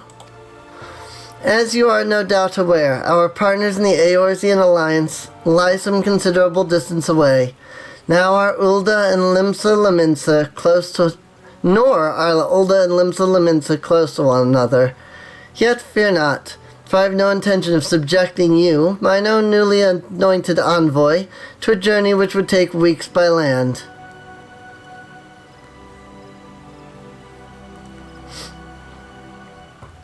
No, I mean for you to travel by air. Receive of me this airship pass. With it, you may make use of the skyways that connect the 3 city-states of the Alliance. The airship landing is situated upon the lower floor of the Carline canopy. Simply show your pass and you will be admitted to the departure area. Before you embark upon your journey, however, you would do well to seek the worldly wisdom of Mione. First, few forest-born Gridanians know more of the lands beyond the 12's wood than she. In better times, airships were available for the convenience of one and all.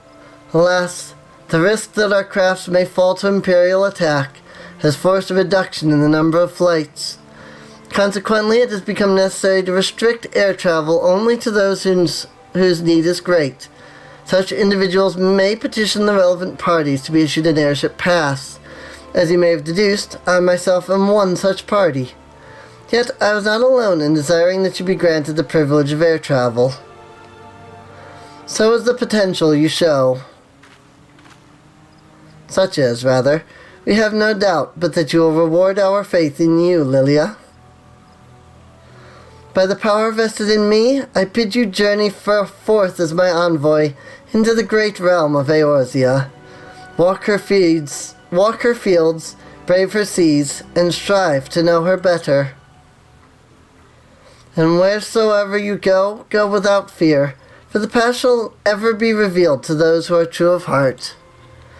Guided by the crystal's light, set forth and discover your destiny.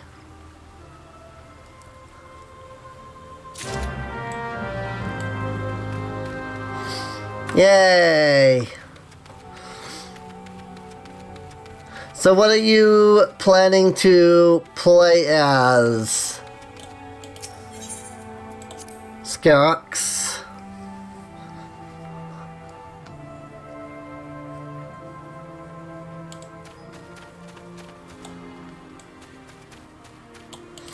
Up to the airship landing.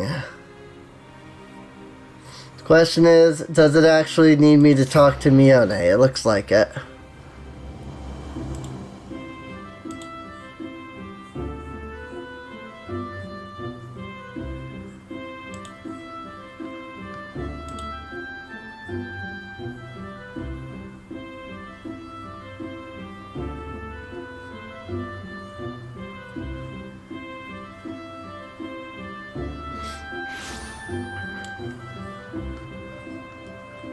Yep, it does. It wants me to speak with Mione. I mean, this is still probably the closest area to Mione that you can get via warp. I was just checking to see what was over there, because I always forget.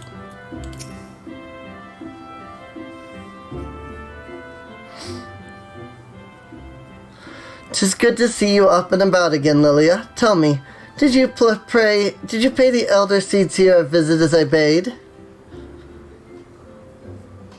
Appointed personal envoy?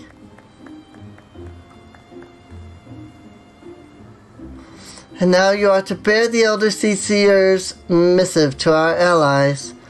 Well, it seems you've made an impression on the great woman. I can't argue with her judgment, though. You've earned this honor with tireless hard work. And anyone who says you don't deserve it had better not do so in my hearing. I find myself praising you often of late, but Mother is truly proud of you. Short of a warrior of light, I can imagine no better adventurer to represent us. And that, my girl, is some compliment.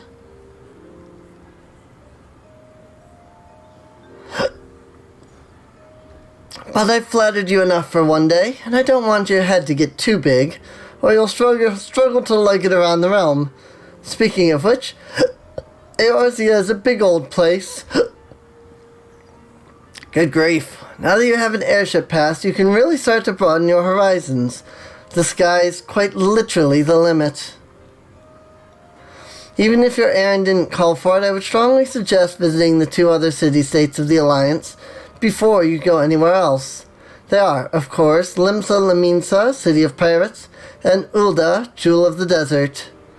Once you've acquainted yourself with them, you can turn your sights on whichever lesser-trodden region takes your fancy. The calamity changed the face of Eorzea, and much of her now lies in shadow, beyond man's ken, as a veritable playground for a wide-eyed adventurer like your good self. Mind you, it won't be all fun and games.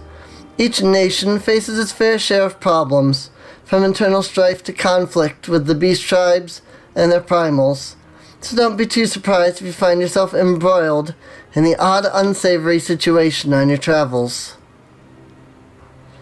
But no matter what difficulties you encounter, I am confident that you will pull through and emerge the stronger for the experience.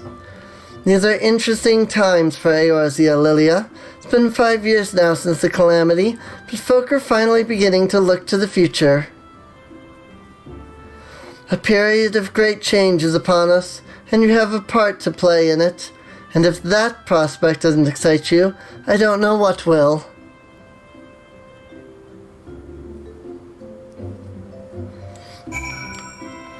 Alright. Tiny tapir. Then we come down here and we talk to this person. Greetings, good madame. This is the reservation counter for Limsa Laminsa bound flights. Oh, are you not Liliya Rila, the Elder Seedseer's personal envoy? We at Highwind Skyways are honored to serve you. Will you be flying with us today? Yes, I will. Also, I never put on my hat. I just realized. I have a brass spear and a hunting hat that I haven't equipped.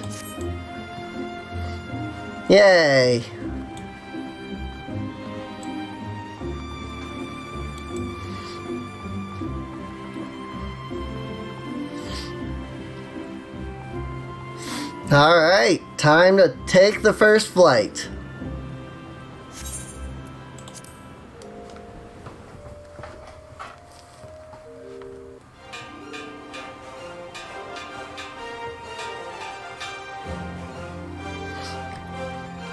Attention all passengers, the airship bound for Limsa Laminsa is about to depart. Please make your way to the boarding gate.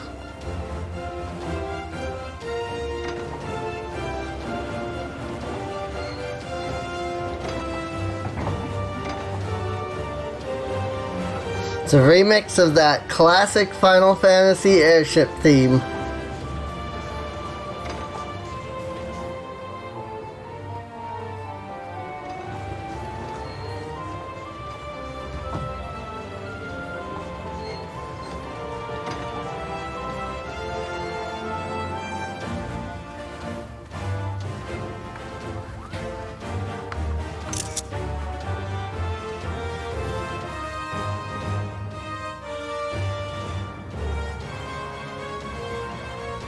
Farewell, Liliya.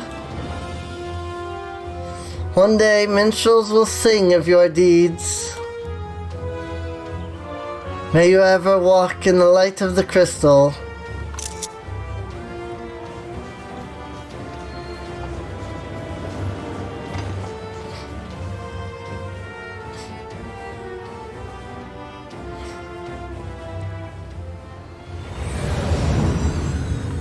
Meanwhile, elsewhere, Castrum Occidens.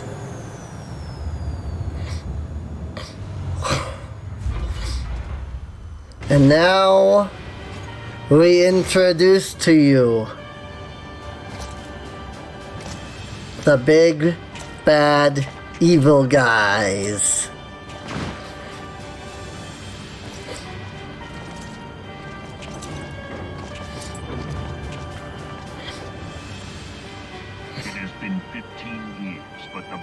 Taste of defeat lingers still.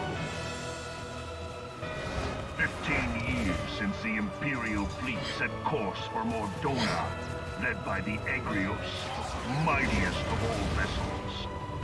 Silver Till lay ripe for the taking, and all of Eorzea would soon be ours. Or so we believed. But an innumerable host of dragons met us that day, at the heart of which flew the great Midgard Zormer. Though we succeeded in slaying that lord among worms, the dread serpent's defeat was bought at too high a price. Our invincible flagship was lost, and all hope of victory with her. So ended our glorious conquest.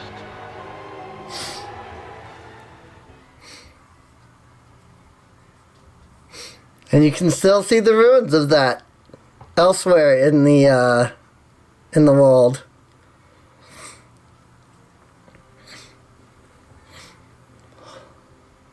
Such were the events before Final Fantasy. Eorzea, a blighted realm, riddled with false gods. Before the 1.0 release. Twice now it has eluded the Empire's grasp. For all the destruction it wrought, even Meteor, the great sin, failed to yield us control over it. And for this failure, the realm has sunk deeper into depravity. It is twisted beyond all reckoning, rotten nigh to the core. Yet, it must be saved. Only Garlean rule can bring order to Eorzea. It falls to us to deliver the misguided masses from their ignorance. We are of one mind, Lord Van Balzar.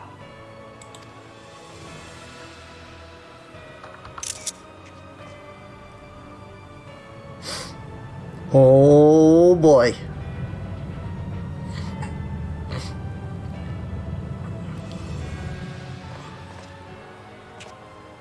Senior engineers, please report to Magitech research following scheduled inspection.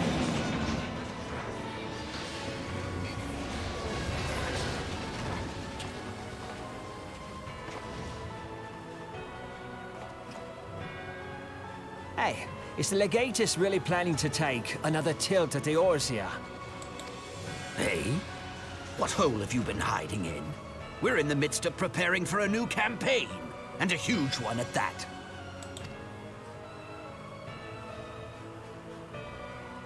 But I thought the Emperor had given up the Western lands for lost after Cartano. What could the Legatus possibly hope to gain by acting alone? I sense you harbor certain doubts over the wisdom of the Legatus's plan. What?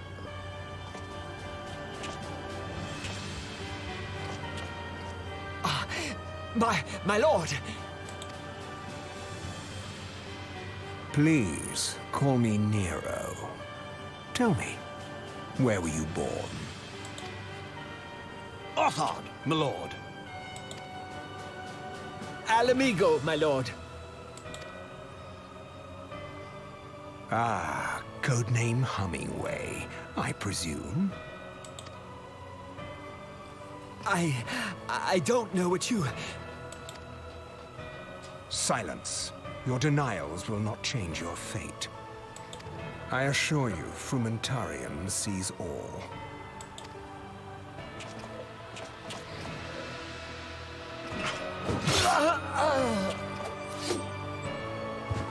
Dead. Clean up this mess, and do not miss any, or I shall be most displeased. At once, my lord.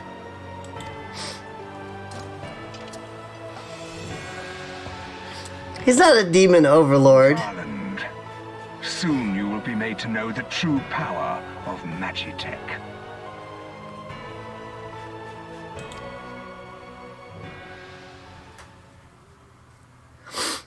So, when that happens, just stay on the character creation screen. And just keep, like, every minute or so, refresh the server list section. And eventually Goblin will become available.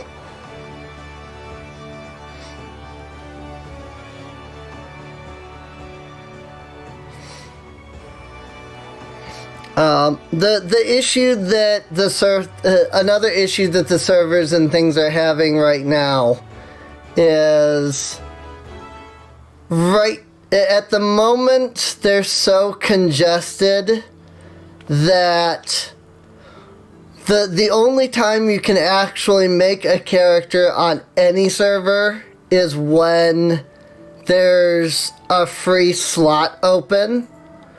And all of the servers are completely congested to the point where none of the servers are actively accepting characters. In order to even get onto Diabolos here, I had to spend like 5 minutes waiting and refreshing until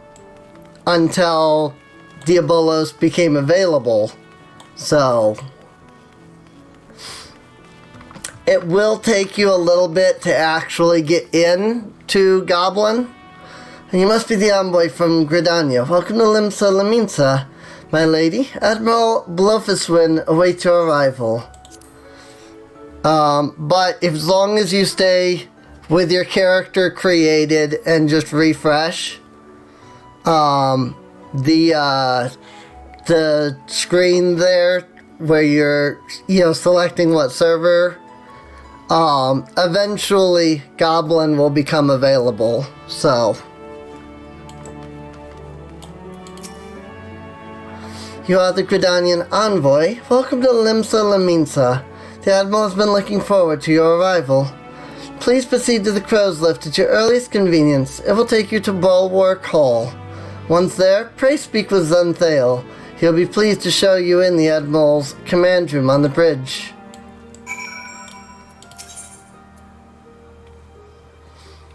Bulwark Hall, okay? Yeah. Like, right now, the servers are basically just cycling.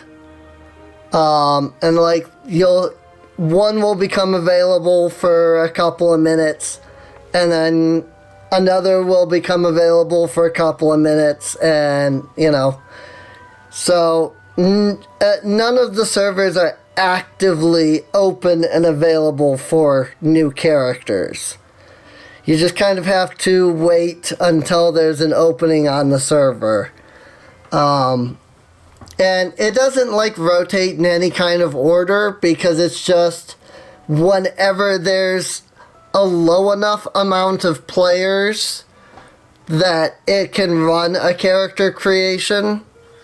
So it's not like, oh, you know, Diabolos is active now, so I just gotta wait 5 minutes and it'll switch to Goblin or whatever. It's entirely dependent on the actual players, you know, logging out of the servers and things until enough space on the server is open that the server can accept a new character creation request. So yeah, so I can't tell you how long it'll be, or anything like that. All I can tell you is that you just basically have to sit there and refresh until you get it available. So it lets you refresh every 3 minutes. I mean, that's fine. I doubt that if you were to refresh any faster, I doubt that like it would change anything. So, what are you gonna play as? Or I should say, what are you going to start as?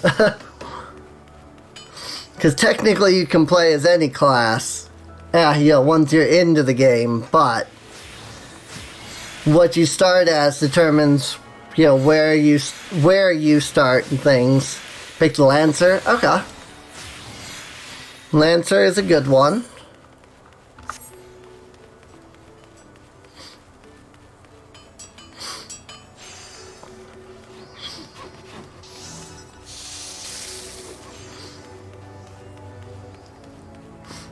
None of the others look as fun. I mean, personally, I really like Arcanist. But Arcanist can be difficult as a newbie. I know this for a fact because I have been the newbie trying to do Arcanist. And it can be difficult. It's a really good class if you know what you're doing. But of course, that requires you to know what you're doing. So it can really be difficult as newbie, you know. So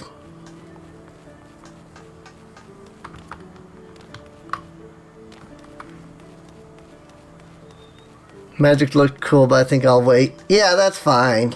That's perfectly fine. I have gone the wrong way. I thought these would connect, but they did not. Rogue is another good one, which is, you know, a Leminsa class.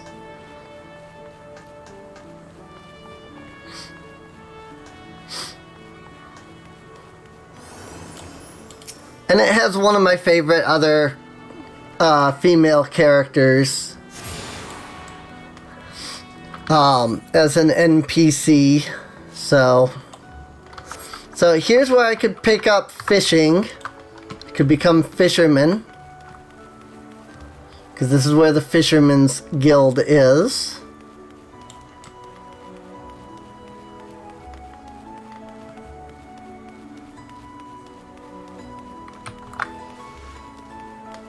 Time to sprint.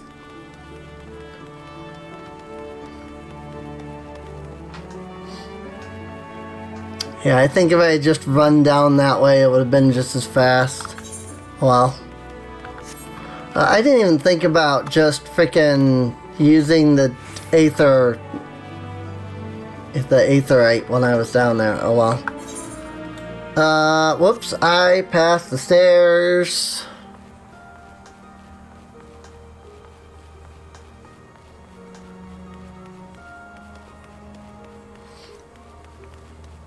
One thing I do like about Final Fantasy XIV is that your glamours can be anything.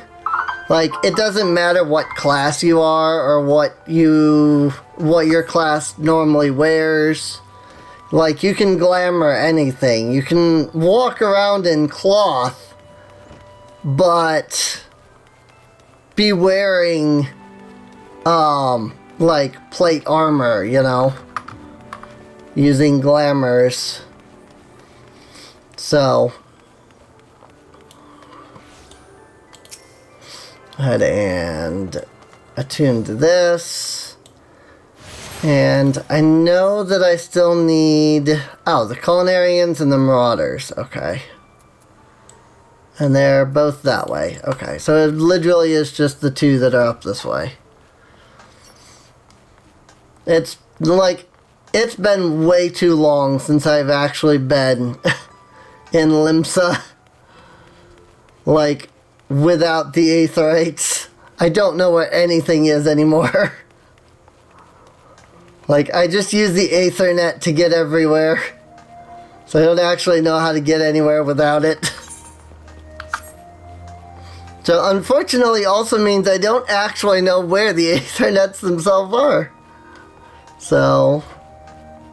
it's very sad. Here's where I could pick up cooking.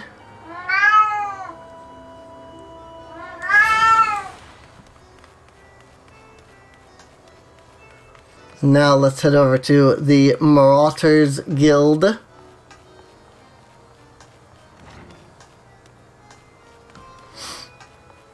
Which is probably one of the better tanking classes. The Marauder.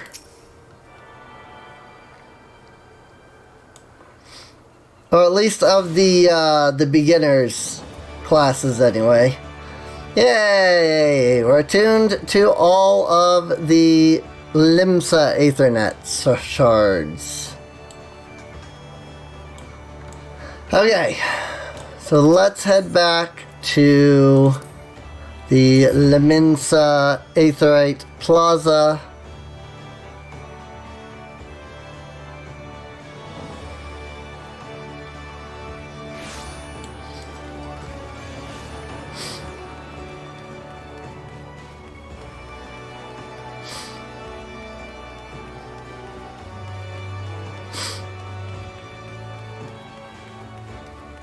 Xanthael, the Storm Sergeant.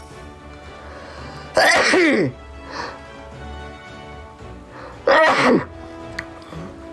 Abolos is always open so far. I mean, it is possible for me to bring Cassandra to Diabolos. So if you don't want to wait for Goblin to open up, you can pick Diabolos if you want. I'll leave that choice up to you. So it's just that I wouldn't be like natively in your world, like if I was on Goblin. But it wouldn't take that much work for me to bring Cassandra to Diabolos on occasion. Well, it's not even like moving characters. In fact, I can show you. Greetings, madam, and welcome to our fair city. If you would permit me to examine the seal on the missive you carry, I'll show you. Let me get through this. Yes, everything seems to be in order. My apologies, we cannot afford to be complacent, you understand. Please, step this way. Oh, I have to do this first. But if you interact with an Aetherite in one of the main cities, you can temporarily move between servers, so it's not even like a big deal. So Save the character preset. Okay. I did not expect the Gridanian envoy to be an adventurer. It speaks highly of your character that the Elder Seedseer would choose an outsider to represent her nation's interests. This way. Merleweb. Admiral Merleweb. I am Melvib Blufisvin, Admiral of Limso Lominsa, and Commander of the Maelstrom. Merleweb Blufiswin. Her name is quite convoluted. Now, what news from the Black Shroud?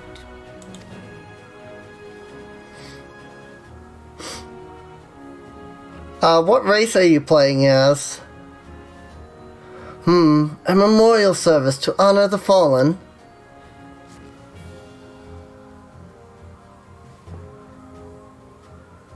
Seven hells. Has it been 5 years? 5 years since the Garlean Empire sought to wrest Eorzea from our grasp. Oust the Mikote. It was an answer to the imperial threat that the city-states formed the Grand Companies and forged the Eorzean alliance anew. But Garlemald was not content to wager all on a simple contest of martial might. They had other plans. The Meteor Project. Legatus Nail von Darnus, Hell's take him, intended to cleanse our realm by snatching the lesser moon, Dalamud, from the heavens and casting it down upon our heads. Desperate to prevent this lunatic scheme, we marched our forces to the Cartenaw Flats, and there met with the 5th Imperial Legion in battle. Never have I seen a fight like the Battle of Cartenaw, and I have seen full many. But though we gave no quarter, spared not 1 ounce of effort, we could not prevent what happened. From inside the shell of Dalamud came the winged nightmare, a dragon the size of a bloody city. 'Twas the elder primal Bahamut, bent on making an 8th hell of Eorzea. In the space of a breath, the legions of the Empire were set aflame, while our own armies fared little better. 'Twas as if the whole world was burning. Words cannot well describe the scene. And yet, by some miracle, a few among us were spared.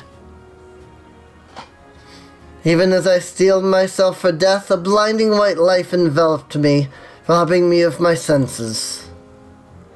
When I regained them, the dragon was gone, and the still smoldering land was warped beyond all knowing.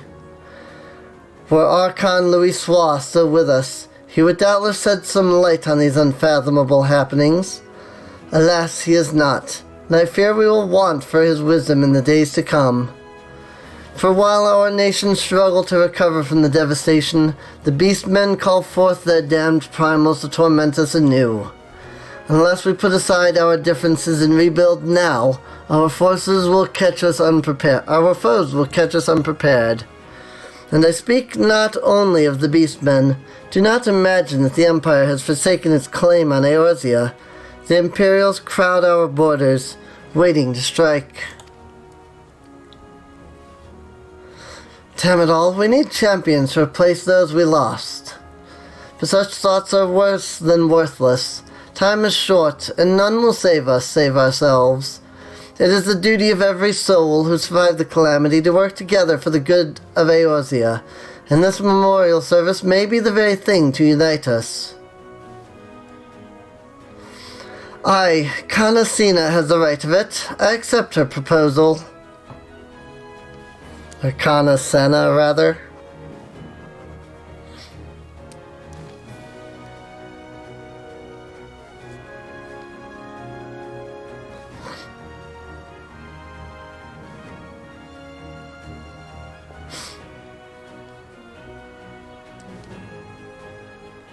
Your duty is done here, adventurer. I will see to it that the Elder Seedseer receives my reply. You travel next to Ul'dah, yes? Pray, give my regards to General Raban. Oh, and tell him the wolf has been sniffing around the stables. A private jest, and in one in poor taste, but I would have you tell it all the same.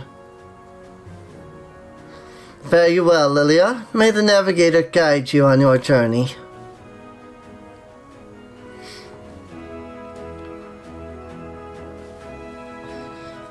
And now we're gonna go to Ul'dah and meet one of my favorite characters. At least right now. I've been told things are interesting later. I don't know what that means though. But we're gonna go meet one of my favorite characters because she is so stupidly adorable and I love her. I really do. Greetings, madame. This is the counter for passengers traveling to Ul'dah. Pleasure to serve you again, madame. Are you ready to board the airship to Ul'dah?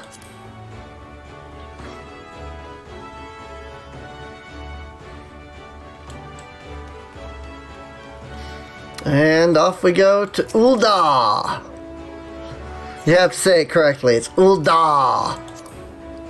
Every character that is voiced, whenever they say Ul'dah, they always say Ul'dah.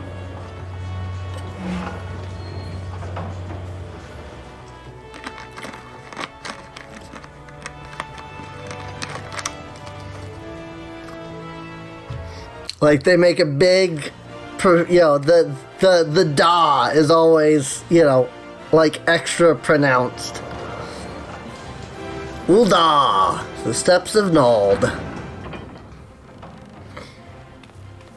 And with that, we now have access to all 3 of the city-states.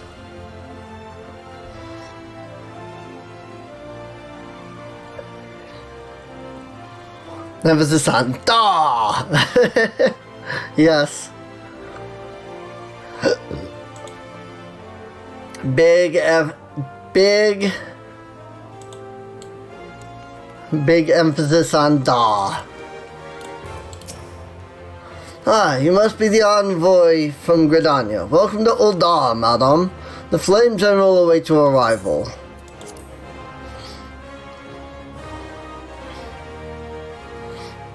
And now we're in where I spend most of my time in the game. Welcome to Ul'dah, madam. We have been expecting you. Flame General Raban will receive you in the Fragrant Chamber. Please take the lift down to the Hustings Strip and speak with Bartholomew at the Royal Promenade.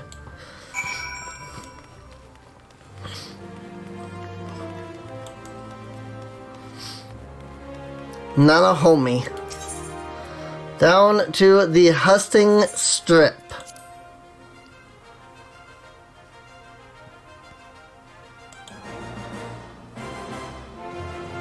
Do do do ba do do do. Here's somebody who has completed the MSQ of Endwalker.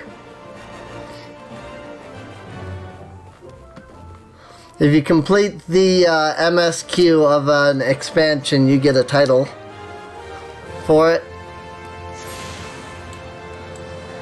I now have Ethernet access to the Chamber of Rule.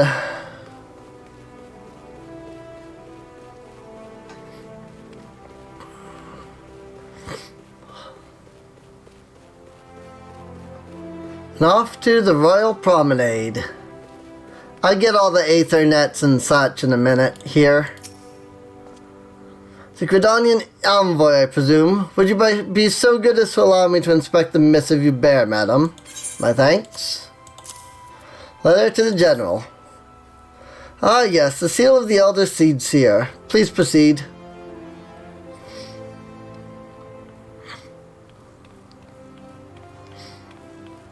There he is. It's Raban. A guest from Gridania. I thought I smelled leaf mold. I won't hold it against you. If you're half the warrior Kane says, 'tis a wonder you don't reek of dead Ixal.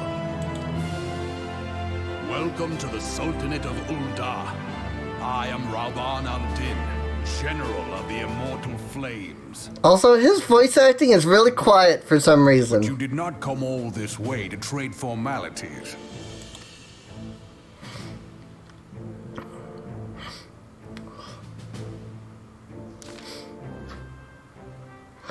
Cardinal. I remember bloody Cardinal.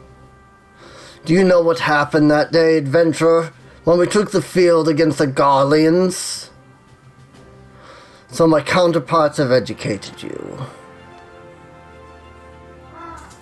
Oh, trust Merleweb to make light of our wolf problem. Woman always did have a black sense of humor. Wolves are bloodthirsty beasts, upon which one cannot turn one's back. Turn one's back. It is only a matter of time before they bite. So it is with the Garleans, 50 years ago. No sooner had they learned how to use magitech than they began seizing territory from their neighbors. Led by then Legatus Solus Zos Galvis, they swiftly brought the other nations of Ilsbad to heel, and so the Legatus became an emperor, and his republic an empire. An empire which then set its sights upon Eorzea. But the conquering emperor is now an old man of 80 winters. His health is failing, and he has no clear successor. Like as not, this is why the Garleans have been quiet of late.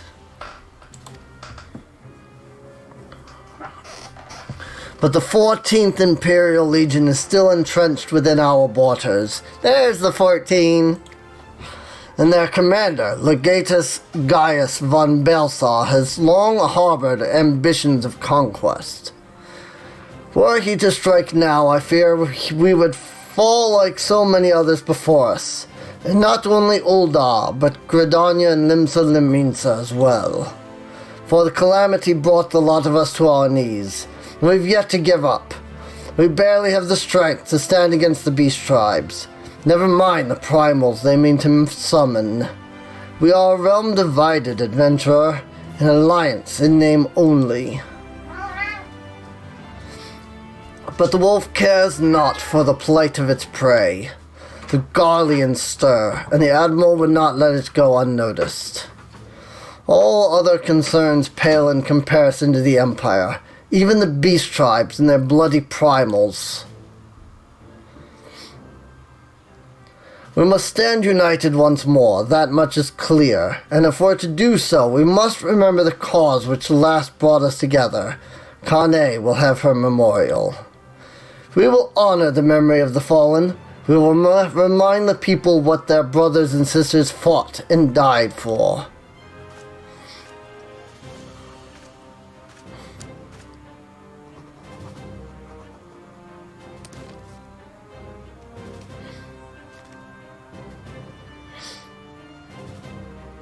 Shall I inform the Sultana and the Syndicate? I will speak with her grace myself. Very good, sir. The Elder Seedseer will have my reply anon. My thanks to you, adventurer. The Sultana! Seriously, I love her. I can't wait for us to see her.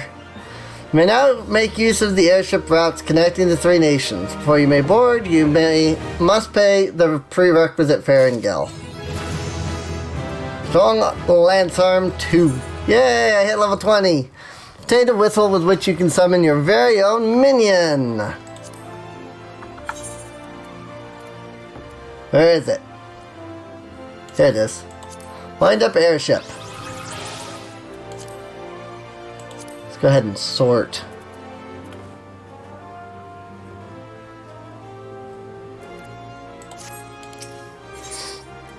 Bartholomew has information that may be of interest to you. Ah, my lady envoy, I trust your stay in the Sultanate has been pleasant. Now, if you do not mind me asking, do you perchance have plans to visit Limsa Liminsa in the near future? So I have information that may be of interest to you. I once accompanied the Flame General on an official visit to the seaside city-state, during which time I became acquainted with Bedaron, the proprietor of the Drowning Wench. Well, the man once sent word just now that he has a job for a capable adventurer. I can think of none with better credentials than you. Bedaron would doubtless be pleased for you to offer him your services. Yay! I thought we were gonna meet the Sultana, but I guess not yet. I don't remember when we meet her. But like, I love her. She is way too cute. And I love her.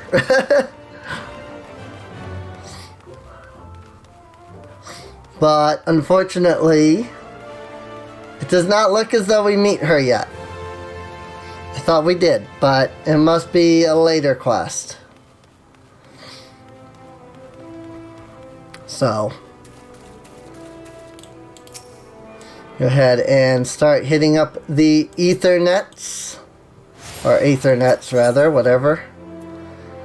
Right now we only have these two, but you can see all the others. So back to the Chamber of Rule, and we'll head on down to the other areas. By jumping! Ow. Now we're down in the Gold Court. And we can hit up the other Aethernets that are all down here.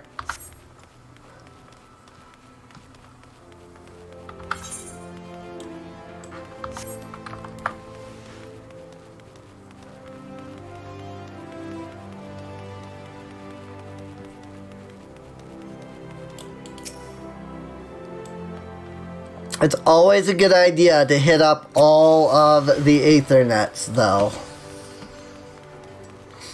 Like, even it's good to hit all of the Aethernets and Aetherites.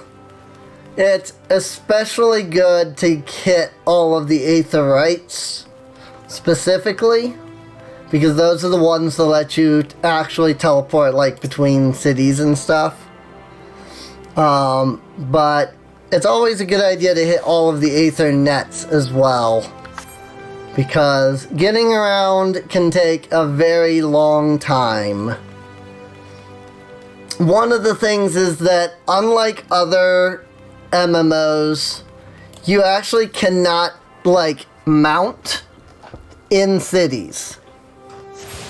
So the fastest that you can run is your run speed. So Aethernets are very good. The Aethernet is very good for getting around the cities, especially. So, I do like wandering and, you know, getting around outside of the cities. Just like running and on, you know, mounts and stuff like that. I don't mind that too much. But getting around in these places can take a lot of time and get really annoying when you're like, I need to get to this specific area. You know? Because there's really no short way to do that. I'm just gonna go this way.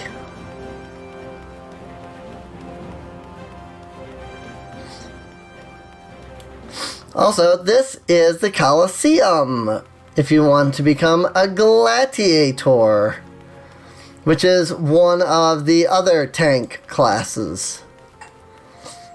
And gladiator becomes paladin. So it's a fun class.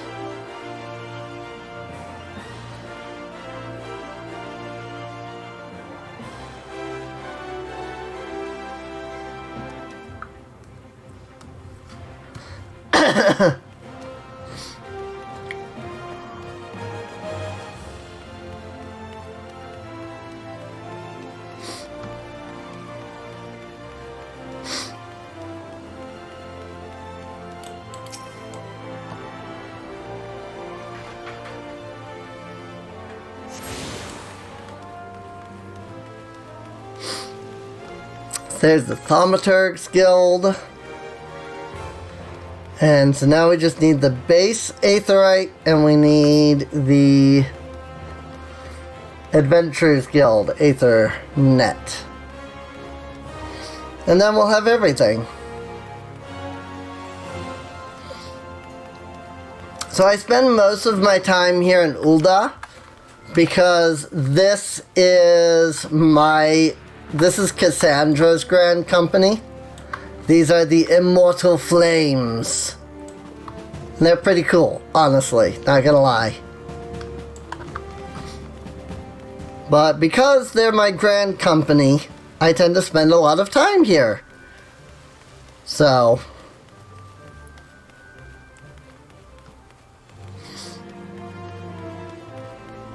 But we'll get into grand companies and things like that when we get much later into the story.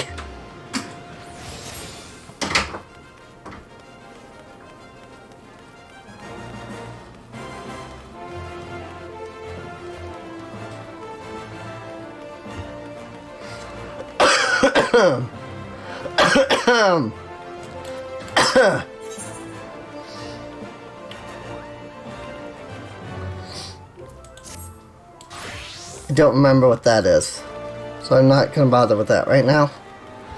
So all of these blue quests, like, unlock something,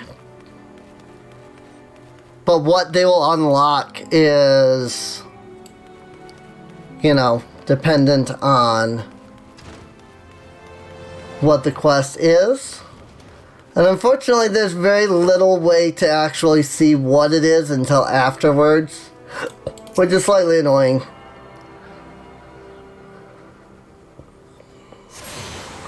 There we go. Yay! The gate of Nuld, the gate of Thal, and the gate of the Sultana, along with the airship landing, are now all unlocked.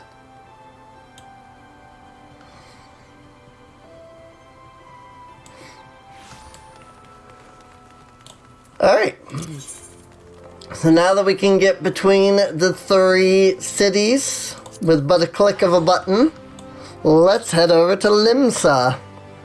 It is cheaper to use an airship than it is to use an aetherite, than to teleport.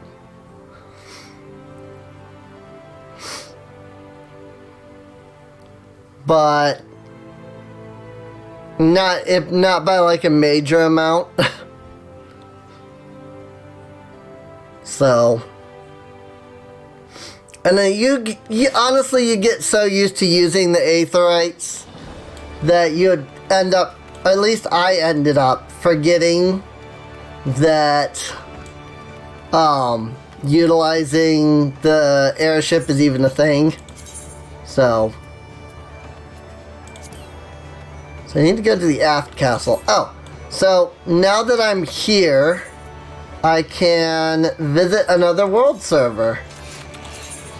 And now I can go to any of the other worlds that are here in this place.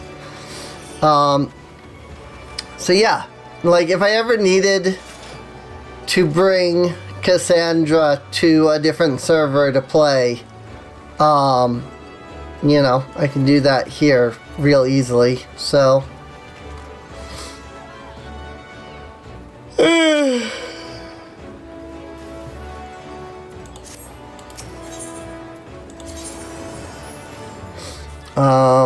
let's see. So I need to go to the aft castle. Is the easiest place. Still waiting on Goblin. Oof. Well, like I said, it's up to you, because it's not a big deal to just utilize the aetherite, the world visit feature. So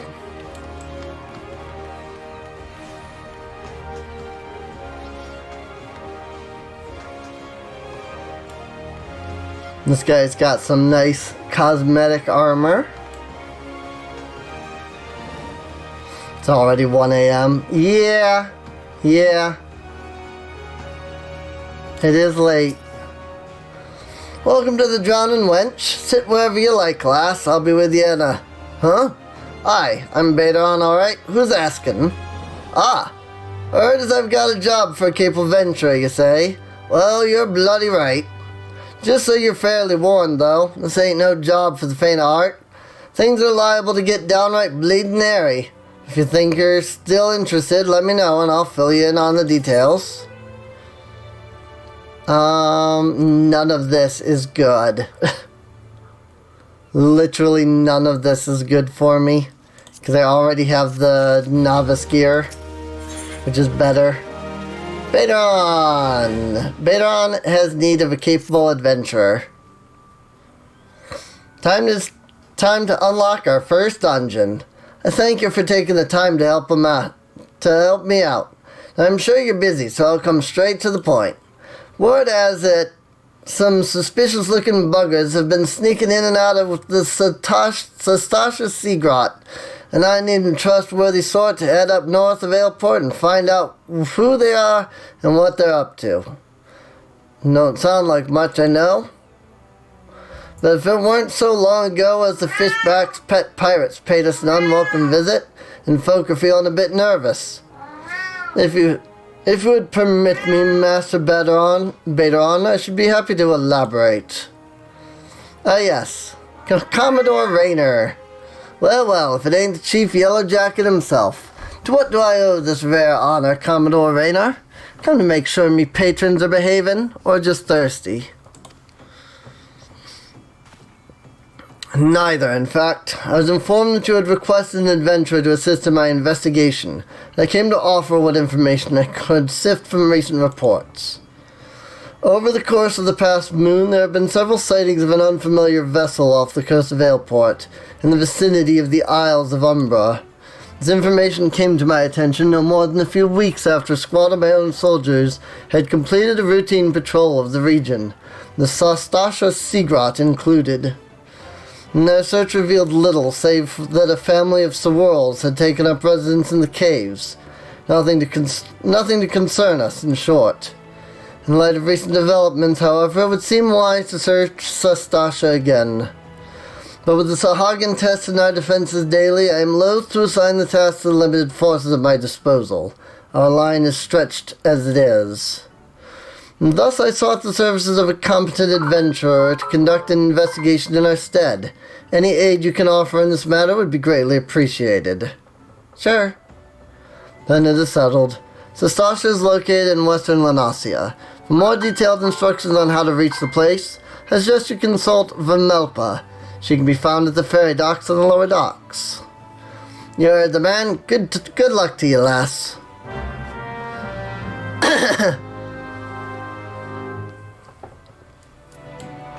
Alright.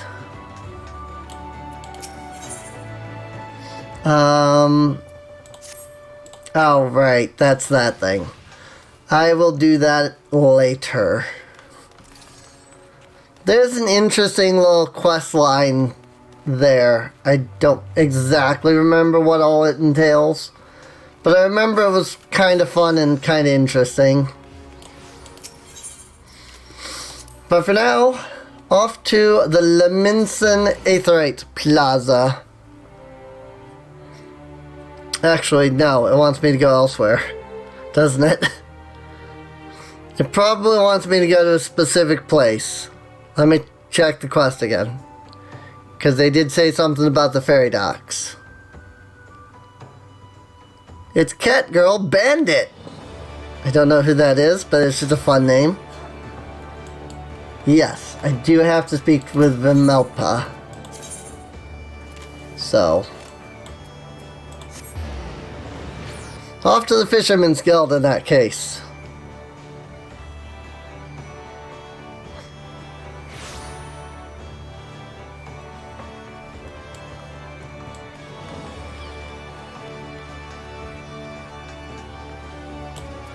Time to take a boat. You hear about Commodore Raynor's investigation, and you want to board a ferry bound for Aleport. Once you arrive in western Lanasia, though, you'd best pay a visit to the Hall of the Novice before you blunder into Sastasha. The Adventurers Guild runs the hall, and the folk there will prepare you, train you with the skills you'll need to face the dangers undoubtedly waiting for you in the Sea Grot. The hall is on the way to Sastasha, just north of Aleport. Head inside, and one of their seasoned adventurers will take you in hand. Best of luck to you, friend. Speak with the seasoned adventurer at the Hall of the Novice. So, off to Aleport. The ferry is bound for Aleport. Are you riding with us? Where'd you go? Mapping the realm, western Lanasia.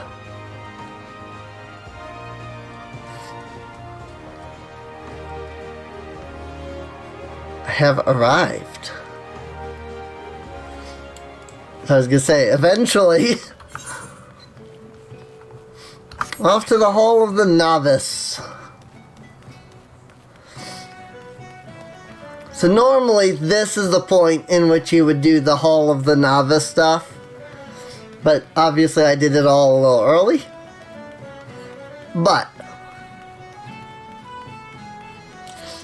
quest-wise, this is when you're supposed to do it, so...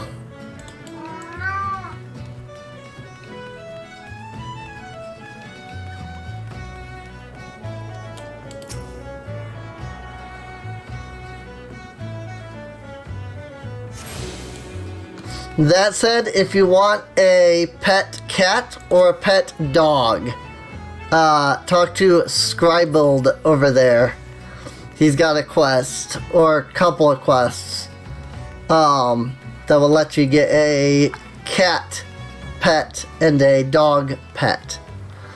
So, technically a kitten and a puppy, but they're minions and they're adorable. And here we are, the actual Hall of the Novice. Here's the Master of Shields, the Master of Arms, and the Master of Magics. And yes, these are the 3 people that train you. You might recognize him. Also, these are the outfits that you get. This is what the Novice, magic stuff looks like. And this is what the Novice tank stuff looks like. Oh, I want a cat. You must be the adventurer from the Yellow Jacket sent word. I hear you are to brave the depths of the Sastasha Sea Grot. The occupants of those caves are rumored to be as numerous as they are bloodthirsty. No matter what the epic tales would have you believe, trolling into such a den of savagery alone would be the height of foolishness. No, you shall need companions. And you shall need the training we here at the Hall of the Novice can provide. I strongly suggest that you study the fundamentals of group combat before continuing on your mission. The smith here oversees the training schedules. Speak with him and you can register for exercises tailored to your particular field of expertise.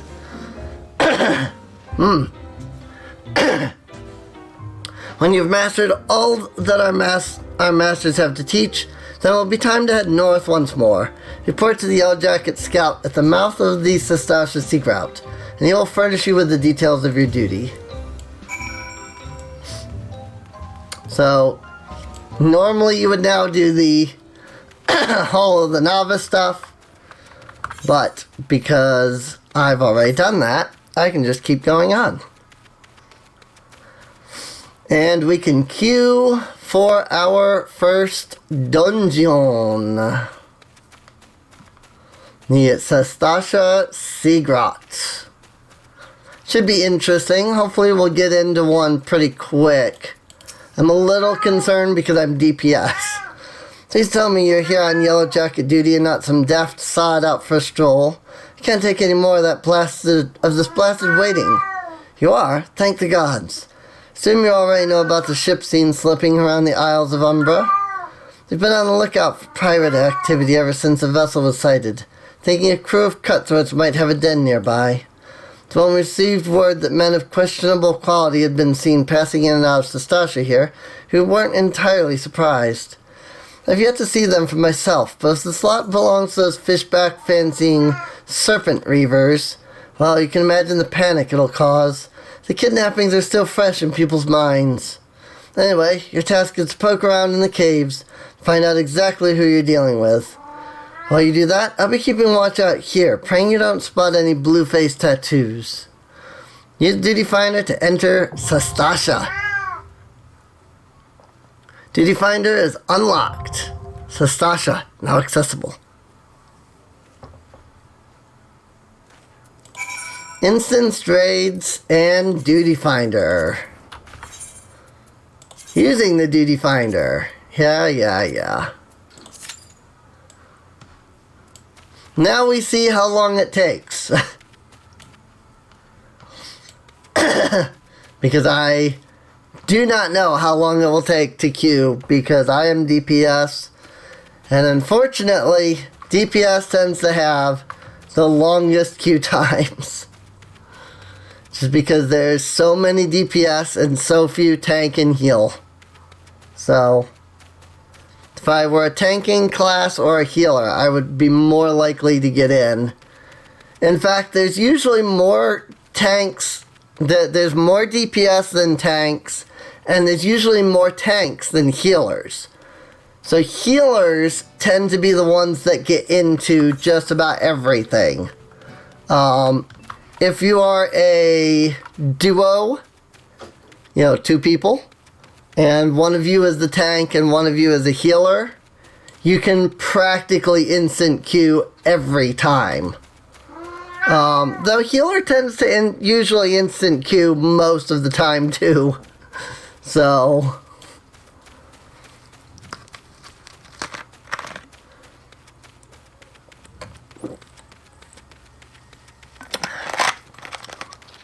like, I'd say for every 4 DPS, there are 2 tanks. And for every 4 DPS, there's 1 tank. And for every 2 tanks, there's 1 heal. Seems to be the numbers, anyway. That's what it seems like, anyway.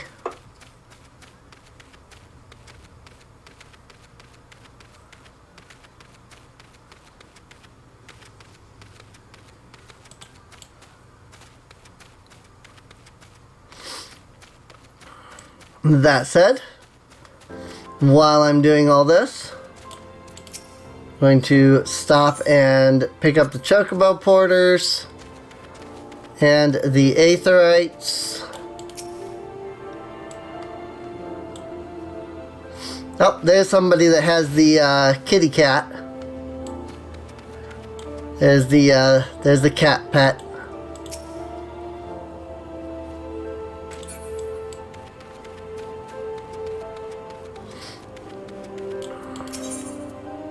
Let me go ahead and repair my gear before there's any chance of us getting into the thing. It is! It's really adorable. I love it. Can I Chocobo over to, to Limsa? Because I haven't done Chocobo yet.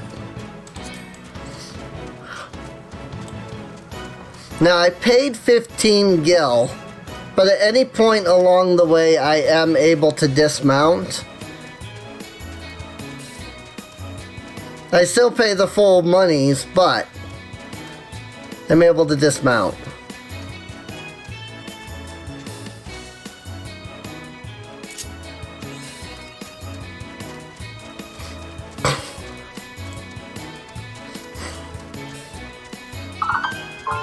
And of course you've got your classic Final Fantasy Chocobo theme.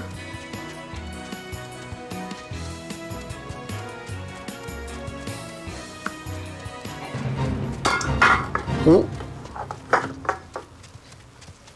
I keep passing by fates.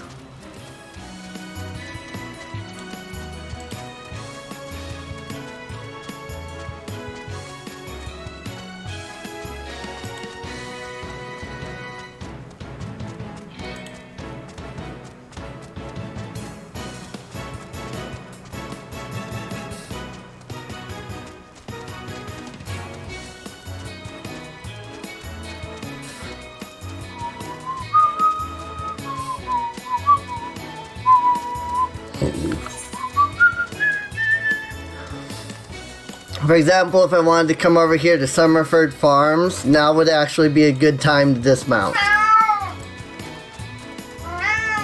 What?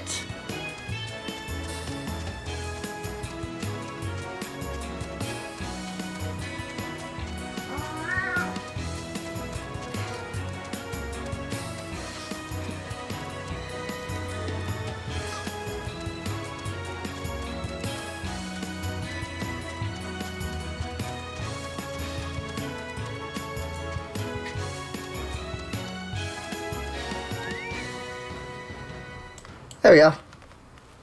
And just like that, we're back in Limsa. Oh my god, average wait time is 15 minutes. I just saw that. Dang!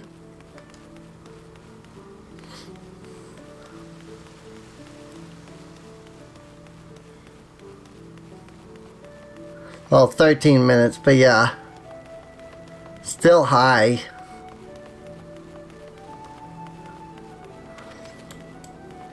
Alright. Well, now that we're back here, why don't we go to the Marauders Guild?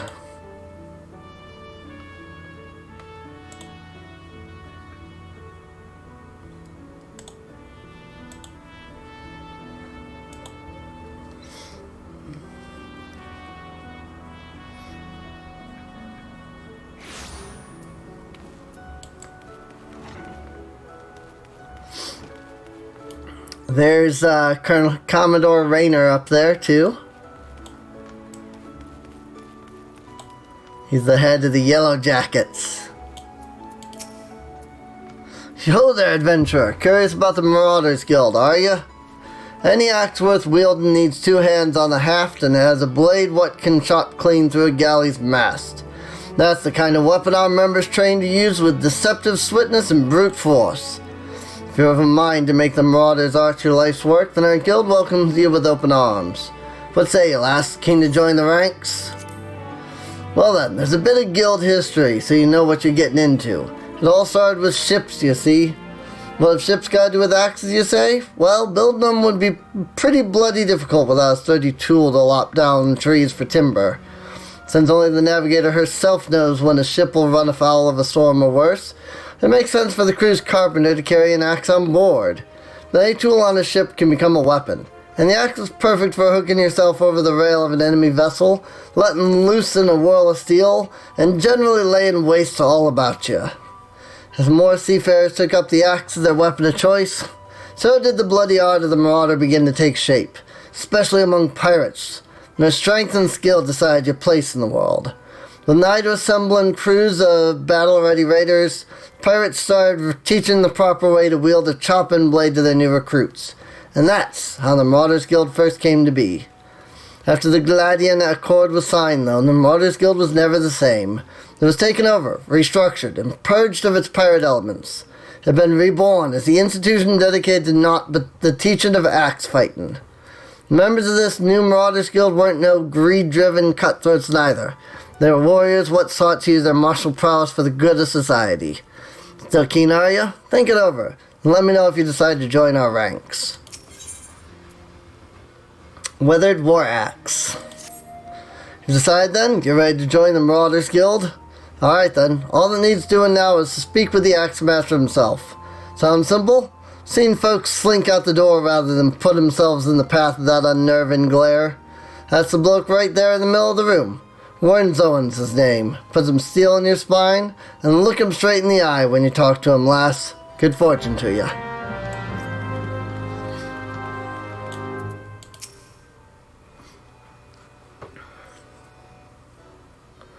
Yes, I'm Warrenzoen. Axe Master, they call me. Not the most imaginative of titles, I agree, but one should not underestimate the value of directness. I welcome your interest in our guild. The art of the Marauder is used to rend, to cleave, and to destroy. It is not our way to simply outfight our adversaries. We seek to overwhelm them. The Marauder must be the most powerful and enduring presence on the battlefield. We must account for the most enemies defeated. Our role in combat is that of a steel whirlwind, dealing death and destruction without equal. No doubt the question has already been put to you by Blothota, but once more shall I challenge your commitment. Are you prepared for the bloody carnage that awaits an initiate of the Marauders Guild? Are you prepared for carnage? Very well, your name? Attend me well, then, Liliya. Hold fast to this moment of dedication. The path of the Marauder is a jagged and perilous one. The blood that spills at your feet will oft times be your own. I present to you this axe as a symbol of your commitment. Your first lesson shall be how to hold it. To grip the haft with both hands and set yourself in a solid stance. Yay, we picked up a tank class. Now, it doesn't help us for this queue, but...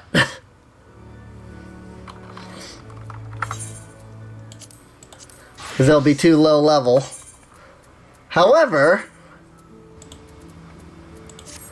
while it is too low level to actually while it is too low level to actually get into the current dungeon, I can stay in the dungeon queue as the previous class, despite currently being Marauder. God, this is gonna be amazing. Tiny tank. Goblin still isn't available, rip. Well, like I said, it's up to you in the end, you know. Going to another world on the server is not difficult, so...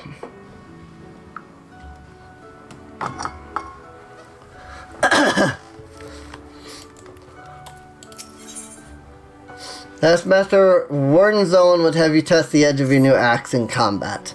You cut a striking figure, Liliya, but heroic posing is unlikely to cut a swath through your enemies. You stand now as a student of the axe. Let us waste no time in testing the edge of your chosen weapon. You shall wade straightway into combat as befits a novice of our discipline. Go forth and slay the bleeding, scurrying, crawling pests that plague the outskirts of Limsa Liminsa. Lost lambs, wolf rats, and little ladybugs shall be your piteous adversaries this day. Return to me once 3 of each creature have fallen to your blade. Not worth waiting for? Yeah, no, it... again, I am able... I had forgotten about the whole, like...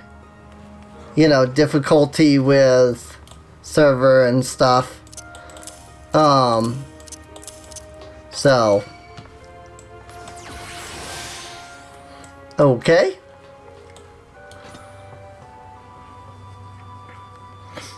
Now after an hour and a half of getting it to work, you kind of just want to go to bed, right? I can understand that. Yeah, I mean, like I said, it's up to you. I mean, if you start, if you pick Diabolos, it will send you right into, like, it is going to send you into the game. So there's some stuff that you'll kind of have to do before you're able to, like, stop and quit. So if you're looking to, like, get to bed in, like, 5 minutes or so, I would recommend, you know, since you've got the save, just use that tomorrow. But if you don't mind doing the first, like, section of the story until you get to, you know, a save spot, quote unquote, you know, which is getting into Gridania, then by all means. Oh, dungeon time.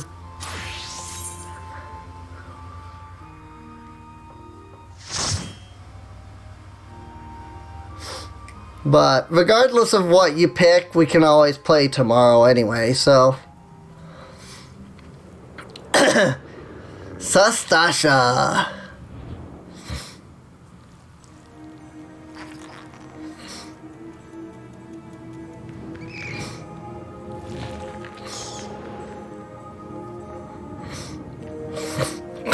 Here is our first dungeon. Dude, they ain't gonna lie, this is quite the wait. Clearing instanced raids. Ooh, black bats, I need those.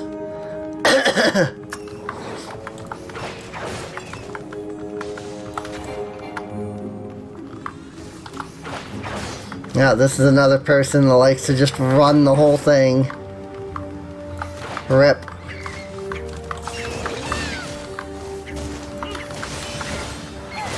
Oh, hey, it's your birthday. Well then, happy birthday.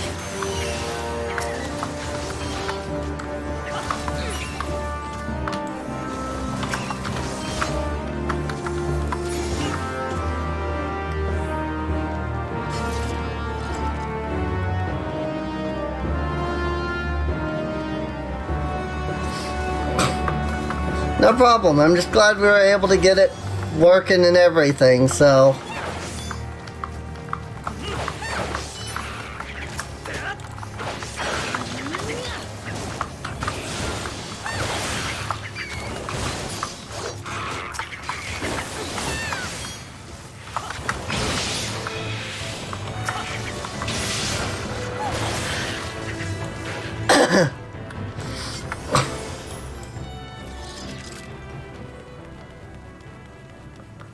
I don't know that I've ever actually been on the game on a day that one of my characters' birthdays is.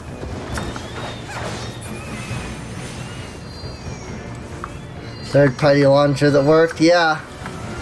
I'm just, like I said, I'm just glad that we got it, so... Whatever you gotta do, man.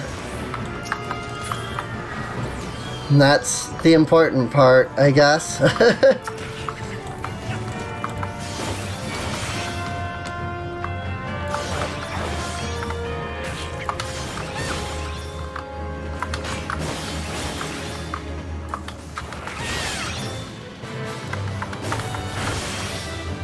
This is not how you tank.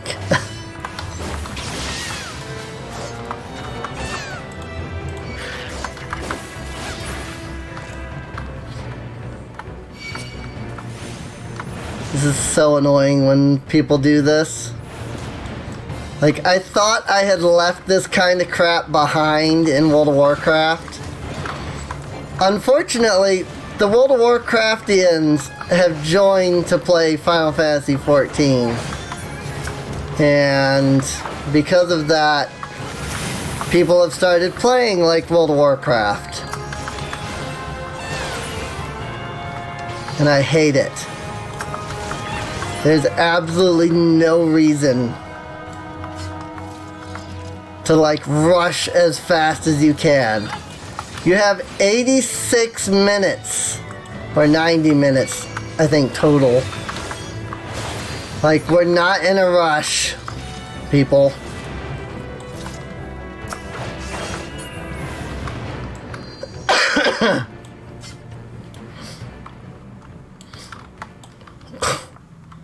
Oh, it's a chopper.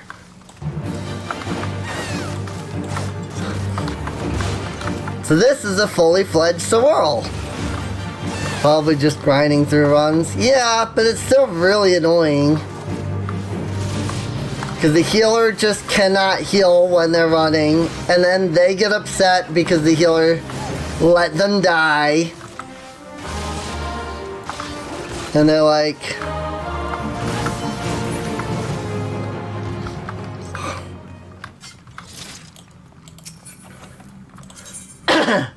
Loots, half gloves, wristlets.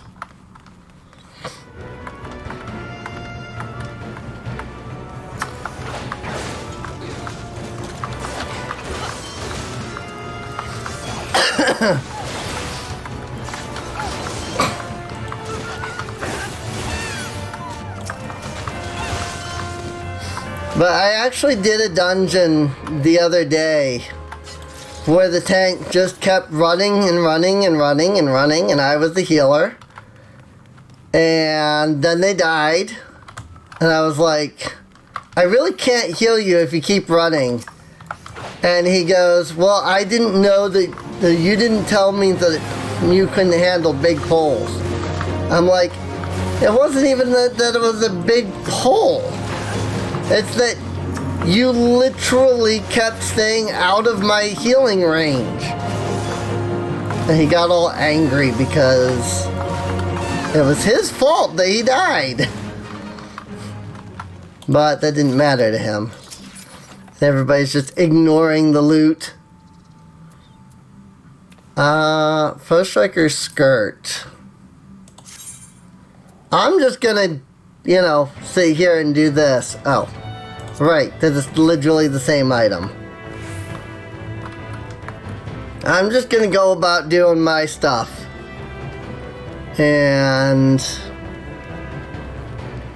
imagine picking up loot. Well, these guys are probably like level 50 or above. And admittedly, dungeon loot does not exactly sell for a lot. And it doesn't like scale either. Like if you're level 50 going into this, you'll still pick up a level 15 item.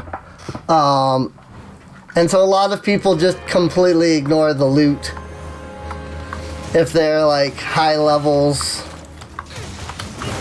But you know, I'm level 20 or something like that.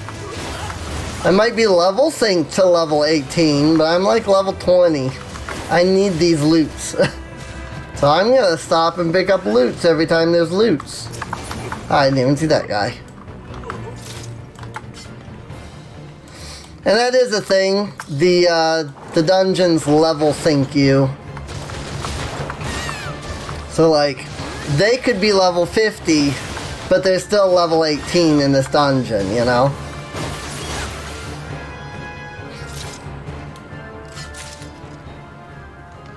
I don't think there's a loot here, though.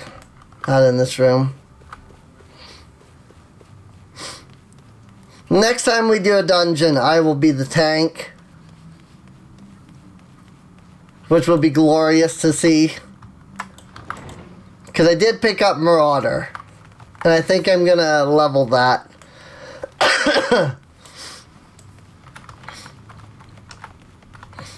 Lol.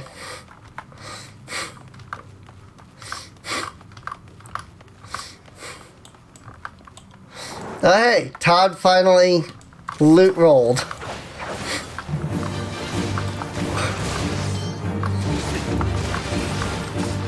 That's the other thing. People tend to ignore the loot so much that they don't even roll on the loot.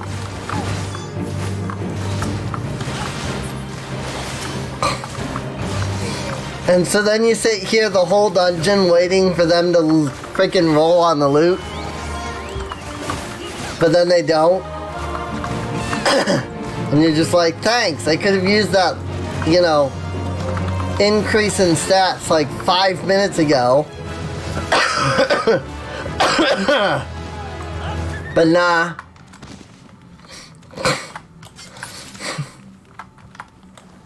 Just don't roll on loot, that's fine, I guess.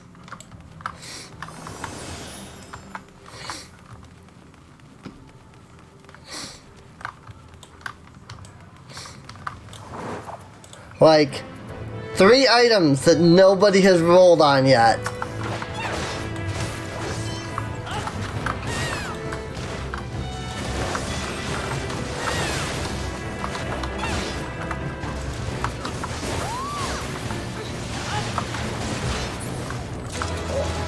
Oh.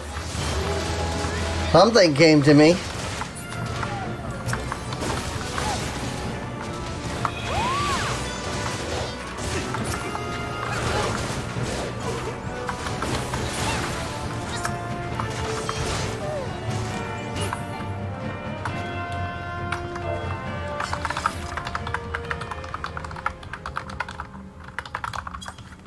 I don't get tells, I'm on trial.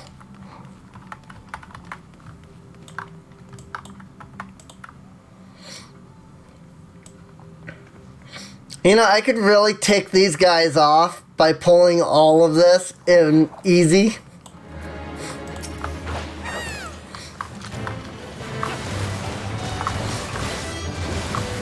I've done it before.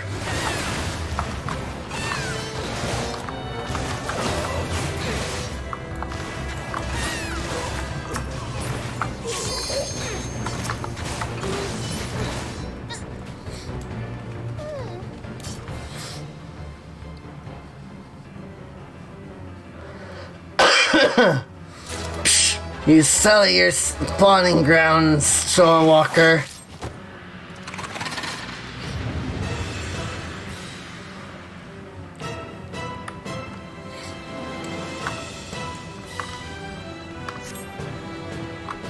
Fine, Finnish fools, Lord of the World shall sup upon your souls.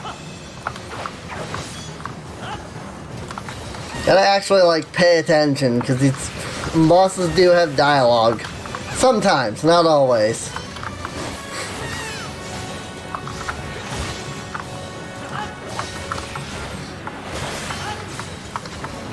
Sultana's Lap is now sealed off. Sultana's Lap is the name of the area that we're in, fighting this boss here. Got him. Level up. So we're now like level 22 after that. Duty completed.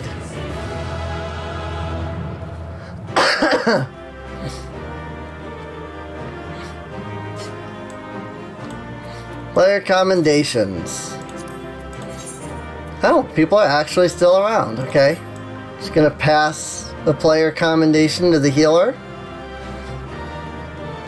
Always, you put the player commendations on the healers.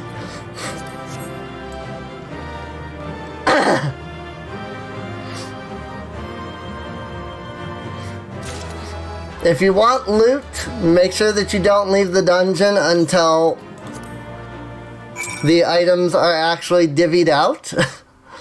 Because otherwise, you won't get anything. That said, if you want loot, the best thing to do is they'll be the last person out of the dungeon. Because more than likely, everybody else is going to leave without even rolling. And then, because everybody leaves, they don't get any loot. And then you just get all of the loot. And it's glorious.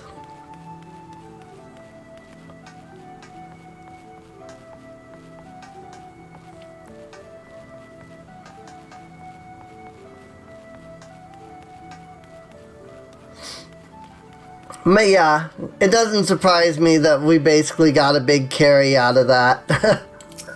People in this game can be ridiculously OP, even at level 18, so... Oh yeah, these people. Alright, such a task was on the books. Was, mind. I'm afraid that ship has already sailed, friend. Ah, might you be the adventurer who accepted the job of investigating Sastasha? Yes. Humph. It seems the ship has not only sailed, but now returns to harbor. None the worse for its voyage. A pity. We dragged our boots too long on this one. No matter, the wheel will turn and our chance will come. You are right, of course, but there shall be no rest till we have attained our goal, lofty though it may be. Not a wink of sleep, great leader. Our aim, lest you wonder, is to perform such feats of heroism as will earn us a place in the songs of every alehouse in Eorzea. We mean to write a legend which will inspire adventurers as yet unborn to follow our shining example. Do you have such a goal? Large or small, it matters not. Only have a star to reach for, and you will reach higher. Purpose can sustain you through times of hardship.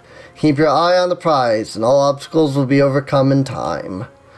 You would not think to stride into battle unclad, would you? Well, goals are as arms, and armor for the spirit. I wish you fortune in your endeavors, milady. This is but one of the adventuring parties that you will come across.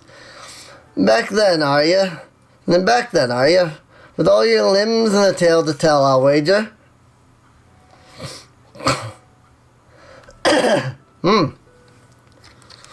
Fishbacks? And there I was thinking you'd only have to crack a pirate skull or 3. 7 hells.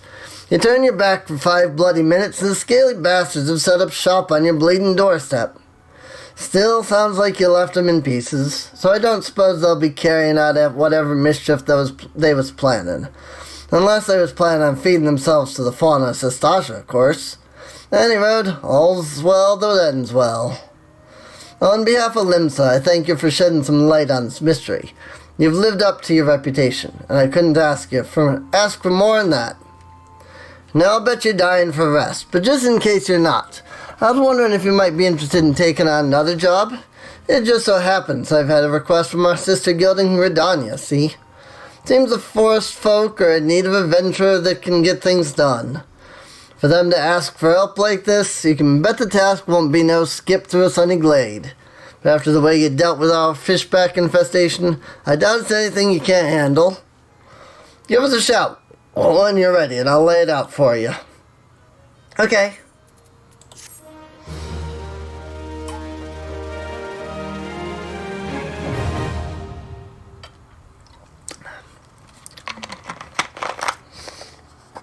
Party Finder unlocked. Yay! The duty roulette. Not that I can access that yet, but that's also because I only have Sistasha, so. Alrighty. We'll talk to we'll talk to Baderon, but I think we'll hold off on heading back to Gridania until next time. Ready to hear about that job then? Like I said, the request comes from our sister guild in Gridania, and that's all I know. But whatever it is you get asked to do, I somehow doubt it'd pose any trouble for adventurers survived the bedlam in Sistasha. If you think you might be interested, you'll want to have words with Mother Mione, my counterpart in Gridania. Good luck, lass.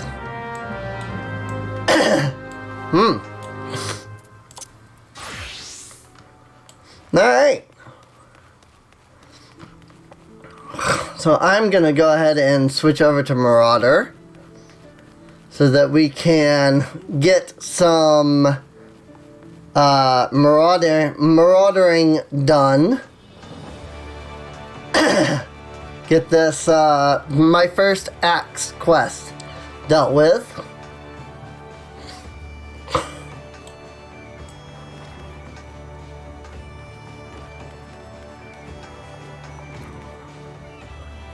You know, going south to the aft castle would have been faster. I've just realized this. Oh well. Off the Tempest Gate we go. Lower Lanasia.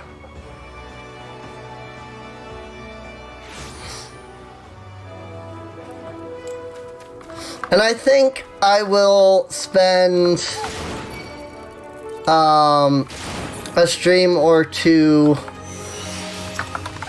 focusing on leveling the Marauder and the Arcanist up to level 15. Mainly because Arcanist is probably going to end up being the class I do the most. Because I love playing Scholar. Like, seriously, Scholar I love. And Scholar comes from Arcanist, so I've now leveled up twice. Just from killing these things. Now, I was gonna say, this is the Lanasia stuff. And one minor annoyance with Marauder is that the Lost Lambs are actually in the other Lanasia area.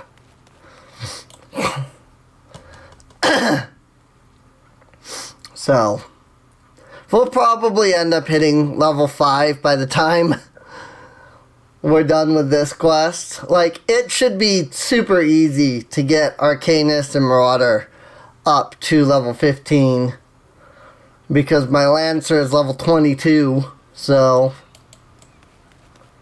And the higher the class discrepancy between, you know, the bigger the difference between two classes, the more experience you get. So, House Fortemps. Neat. There's a thing. There's a title for House Fortemps. Excuse me. I know that makes no sense right now to anybody. They're probably all like, what's House Fortemps? It'll make sense when we get later in the story. Just trust me.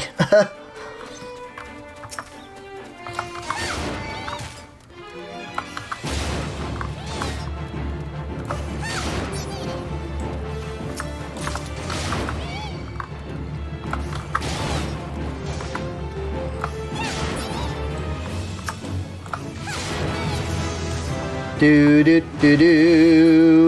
we go. That's level 4. Interestingly enough, the lambs are not part of my hunting guide. In fact, I actually need to go back to lower because the Eorzea are part of the hunting guide. But there are the bee clouds, and those are up here in Summerford. And I need to hit the Summerford Farms thing, Aetherite, anyway. So I will just follow the path to Summerford, and once we get over there, I'll fight the bees.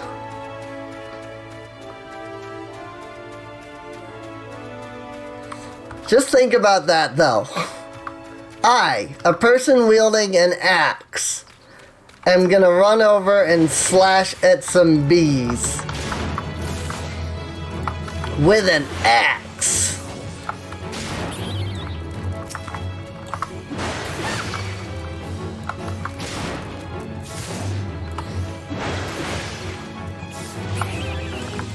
He did these guys anyway.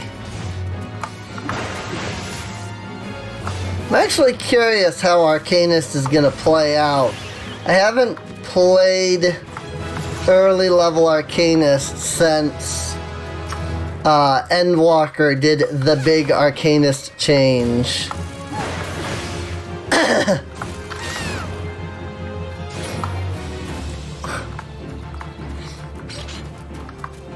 So I'm curious how low level Arcanist is going to play out.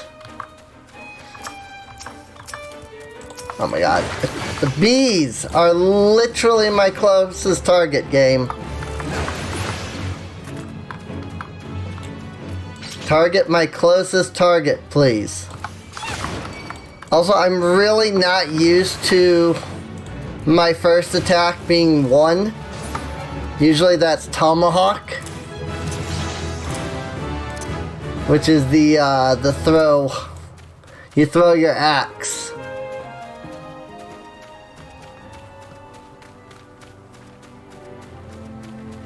And you smash the enemies.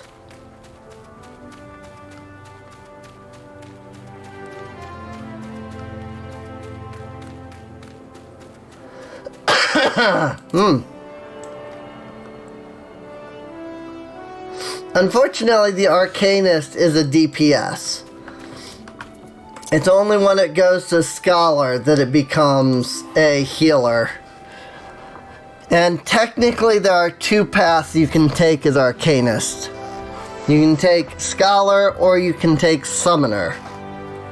And Arcanist itself turns into Summoner, but Scholar is a secondary class that comes from Arcanist. So I don't know if that made sense. If it didn't make sense, you'll understand when we get there. When we get to level 30, you'll understand how the class, all of the classes transform at level 30. So, whatever you pick, when you hit level 30, what you are will be completely different from what you started as. You have returned to me a different woman. Already your face shows a harder cast, a realization of the slaughter of which you are capable. But there is much training to be done before you will wield the axe to its fullest potential. Learn well your lessons. Build your strength, and make of each swing an instinctive act. Every blow of your weapon will clear another step towards the mastery of the Marauder way. Implacable, relentless, such must be your momentum on both the practice grounds and the battlefield.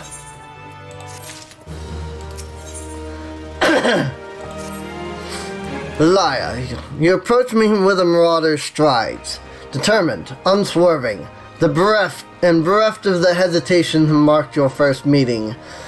I am pleased. Time has come for you to begin a new stage in your training. Now, what sets the axe aside from the gladius, or the dagger? There's the raw, unstoppable destruction wrought by its thick, heavy blade, and that overwhelming power can only be properly directed by extraordinary physical strength. Thus we come to the core of this day's lesson. Such strength as a marauder must possess is developed through a traditional method passed down through the generations of the guild. A method that you too shall be taught to employ. Present yourself to Bronbar in the practice area downstairs, and he shall instruct you further. This is actually really fun. The Marauder class quest line.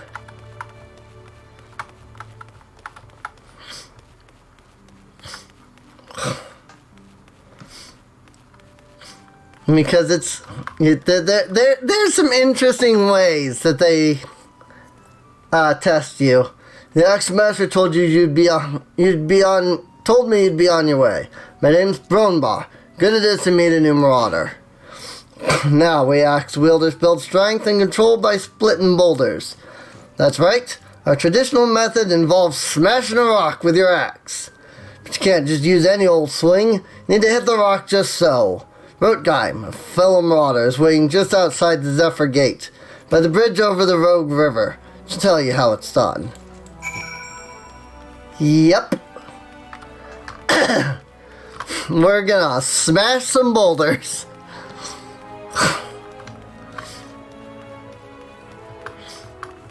We are literally gonna go out and smash some boulders. Zephyr Gate, Middle Anasia. The Master Axe Terminator. Wow. Axe in the Stone, up this way. Yep, that's it.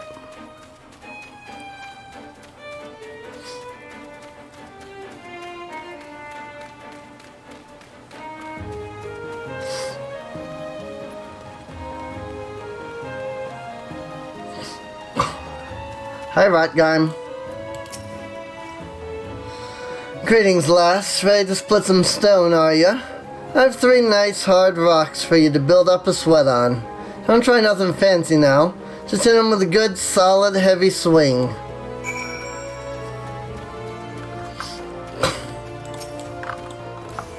Whack!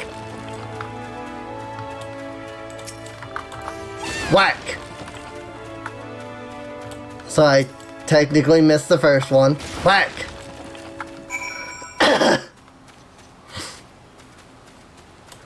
Breaking boulders. That's the way to do it, lass.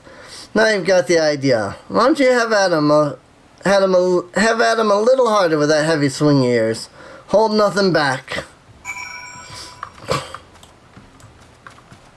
Over here. Okay. I was like, wait, where's the rocks this time? Whack!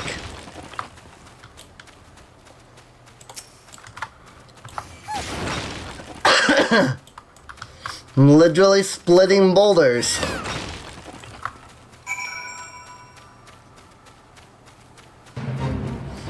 Nope, that's a fake.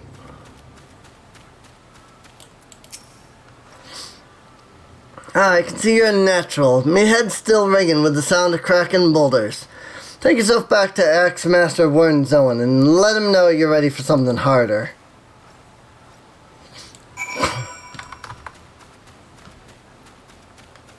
Which fate is this again? Oh, the Puggles.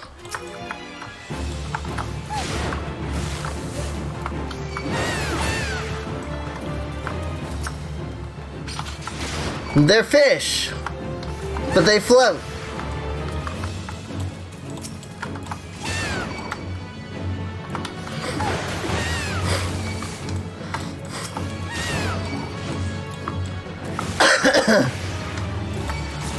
Oh, what I wouldn't give for overpower right now.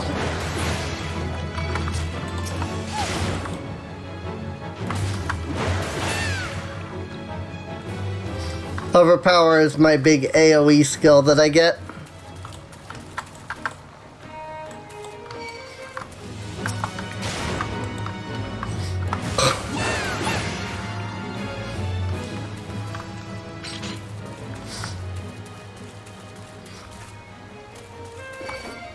I forgot that these guys were here this early on.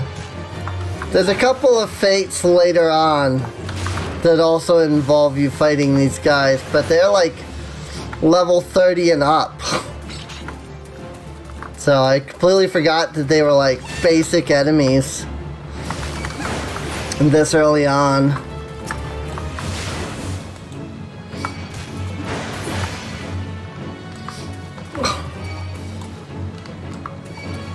Go ahead, keep aggroing to me. I don't mind. Means I don't have to walk all the way over to you.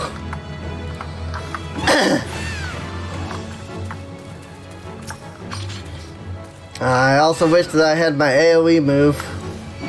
Or not my AoE, but my... I wish I had Tomahawk. So I'd throw my axe at these guys. Ta-da! Just like that, we finished the fate.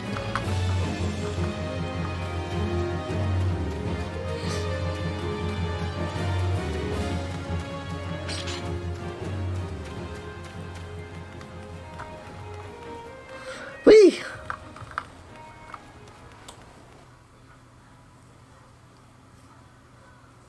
Alrighty, see you, Scarex. I will probably finish off this quest, and then I will likely be popping off as Whale. Because it is late. It's past 3, which is when I usually stop streaming, so... See you, Scarex.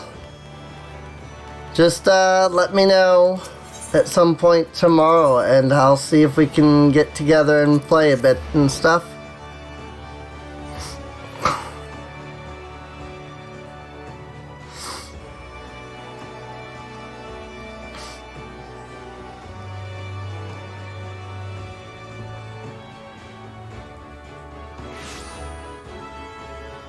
I awake in about 6 hours. I mean, I won't be awake for like, I don't know, 12 hours maybe. So training loosened your muscles and focused your mind, Liliya. An urgent request for your help has arrived from the Red Rooster's stead, and I have chosen you to respond. It appears a hostile group of megalocrabs has unwittingly elected itself the next test of your prowess. As this is your first outing on official marauder duty, you shall be accompanied by a veteran conjurer by the name of Sulkwib. She waits you on the floor below. May devastation follow in your wake. Alrighty.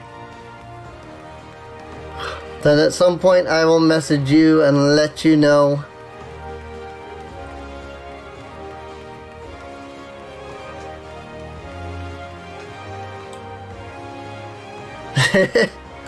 I mean, I don't mind.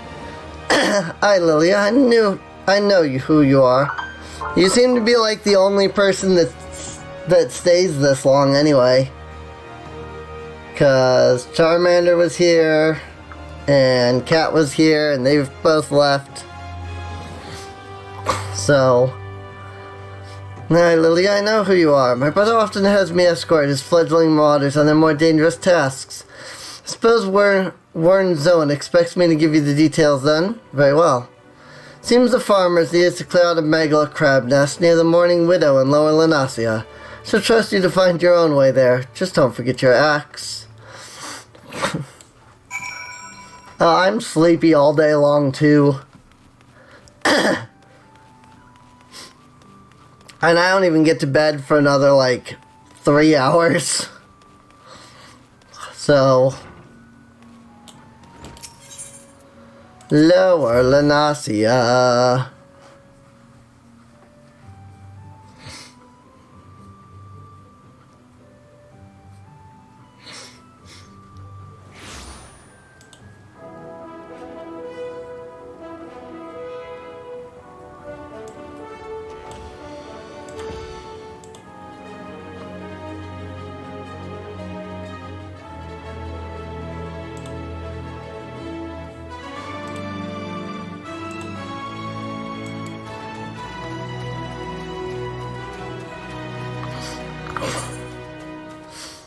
Now where is this quest at?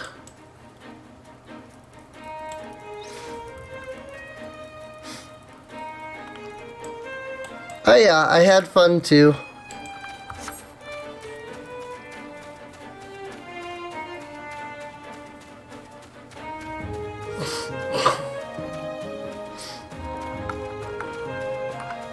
I always have fun with the streams.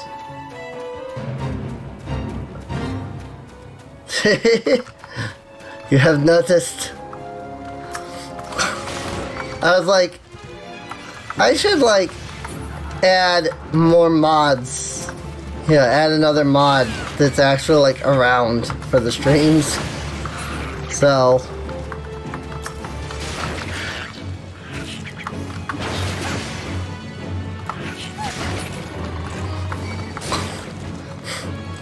excuse me. Get wrecked, Toad.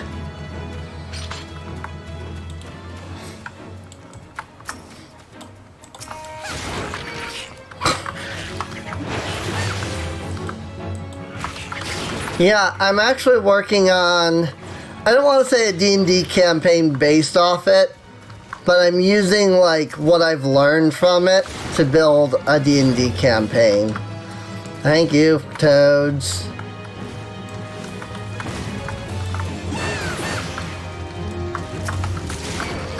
Oh yeah, I really am enjoying this. I definitely, like, I would definitely love it if I could get a copy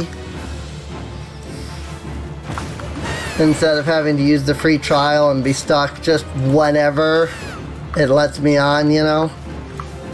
But I'm not gonna, like, bag anybody for it, you know?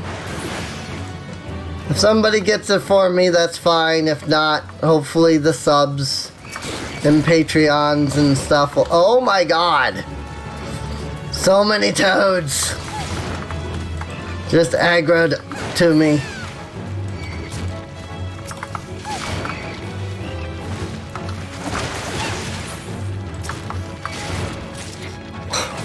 Hopefully soon we can actually buy the game. Right, that is a good point too. You know, it has to be available to buy. Again, I think after like a month has gone by, once like the 20th, 21st, etc. hits, there will probably be a much higher chance that we'll be able to physically buy the game. So, goodbye, toads. You call that a toad?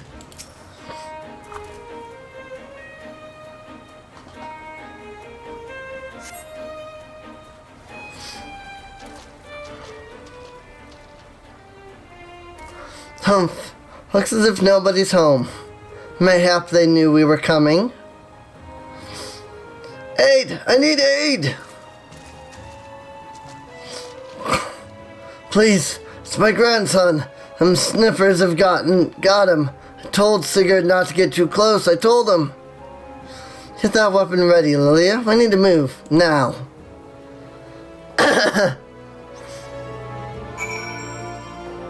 Like 27th? Yeah.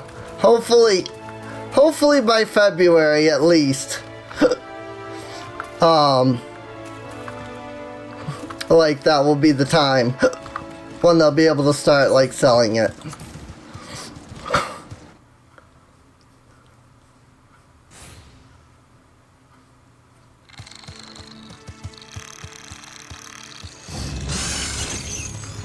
Ah, bugger and shite! Get away from me, you bloody great bastard!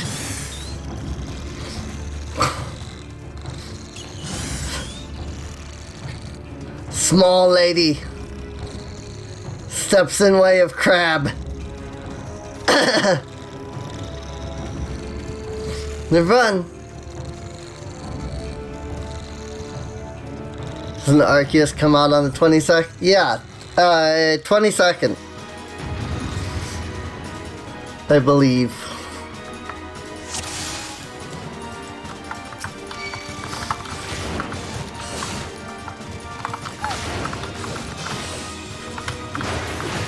I'll soothe your wounds, Liliya.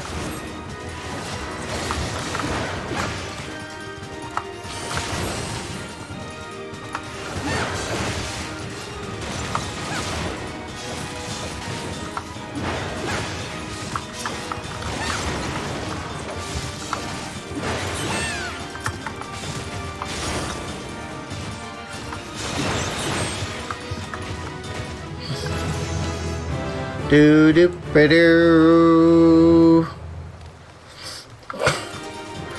Yeah, I don't know. Maybe Nintendo's learned some things from the previous leaks, or maybe it'll get leaked by next week. One of the two. If it does get leaked, it probably won't be too long from now. A room for one more? Can't let the novice have all the fun.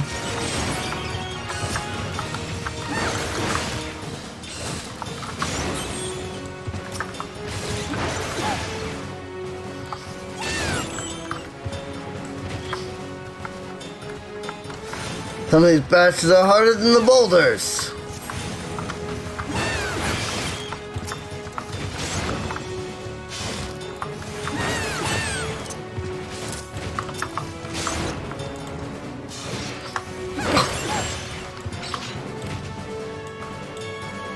Duty complete.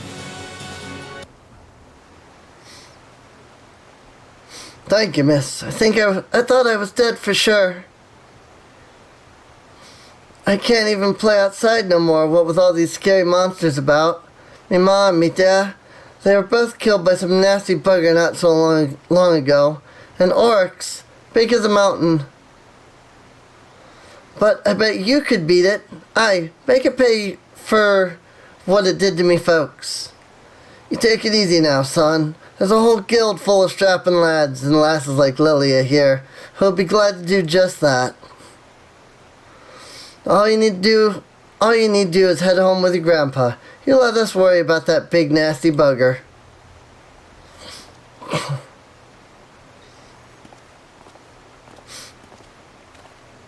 An oryx, he says, as big as a mountain. So to your first duty of success, Liliya. It's time you head back as well. Forewarned zone begins to worry I've left your corpse for the crabs.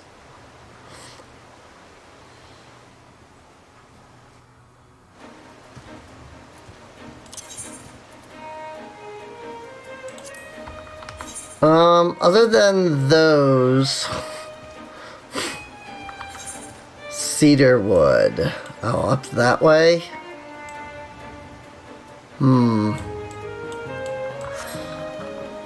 I guess it wouldn't be bad to run up there real quick. Everything else is in Middle Eorzea, after all. You're fine. You can head off. Like I said, I'm probably going to end the stream here as soon as I finish killing these wild dodos. So, well, not after that, but after I turn in Axe in the Stone, so there won't be too much of the stream that you missed, so. And next time we can do some Arcanist, and you can see the person that I think is best girl.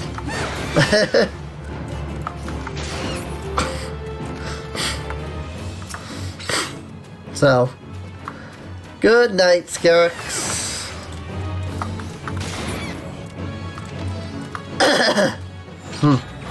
I don't know if I'll stream this tomorrow, but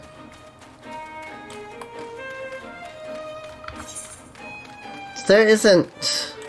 No, the only one is all the way down there at Moraby. That's right. I don't feel like running down there right now.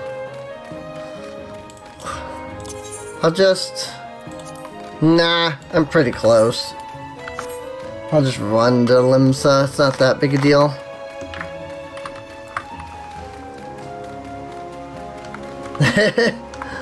I mean, I don't know that I'll go back to it, like, tomorrow, but I do want to go back to it. Just because. Like I said, I know the game gets better. Oh yeah, no, I got really heated. That was the whole schizo DID thing. Like, that ticked me off, and then because I was ticked off about that, I got ticked off about Byakuya. And then because I was ticked off at both of those things, I, ended up getting super angry at the trans disrespect, and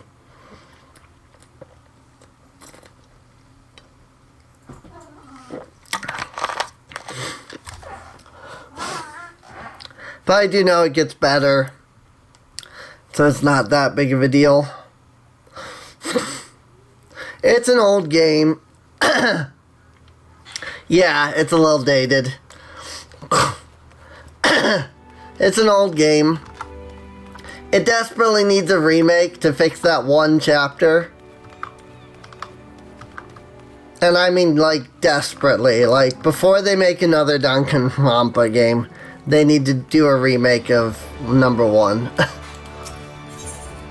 Assuming that there ever is going to be another Danganronpa game anyway. I mean, what? V3 came out recently? No, I haven't taken it to heart or anything, so it's not that big of a deal, trust me.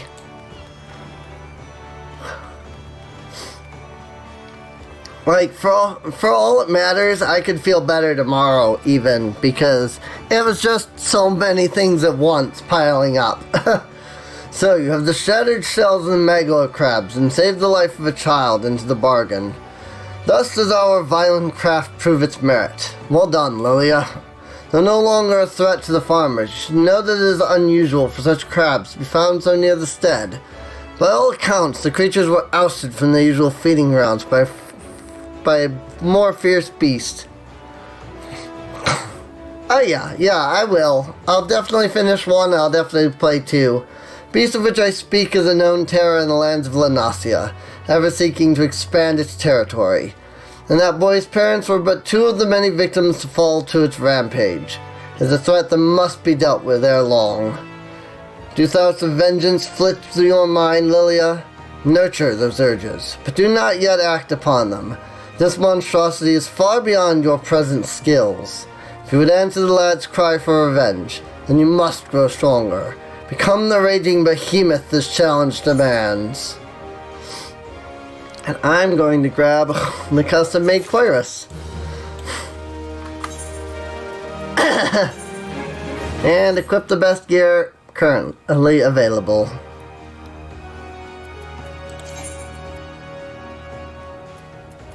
Oh, is really? The Hampton Acton is better than the Quirus?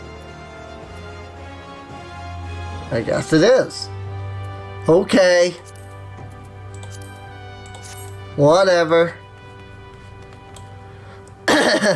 Voice acting you do is just the icing on the cake. That's nice. But I think I'm gonna end things off here. Next time we continue this stream, or continue streaming this game, I should say, we will go in, we will pick up Arcanist, and we will, work on getting Marauder and Arcanist both to level 16. Or at least Marauder. Arcanist, I might just do, the first 2 quests. And then if I'm not, level 10, I might come back. But I definitely want to get Marauder to 16. That way I can queue for the next dungeon as Marauder and then basically get right in. And once we've done the 3, beginner dungeons, then we'll probably decide from there where to go. But yeah, I want to get these dungeons a little, 3, there's there's 4 dungeons in a row. Anyway, in either case, for those watching the VOD, I hope you enjoyed. If you're on YouTube, feel free to subscribe. You can check the video description down below for a link to the playlist so you can get caught up on any episodes that you might have missed. you can come on by twitch.tv/Serene Inc., where this is streamed live, and come out, hang out with us, etc. And with that, I will see you guys next time. See you later.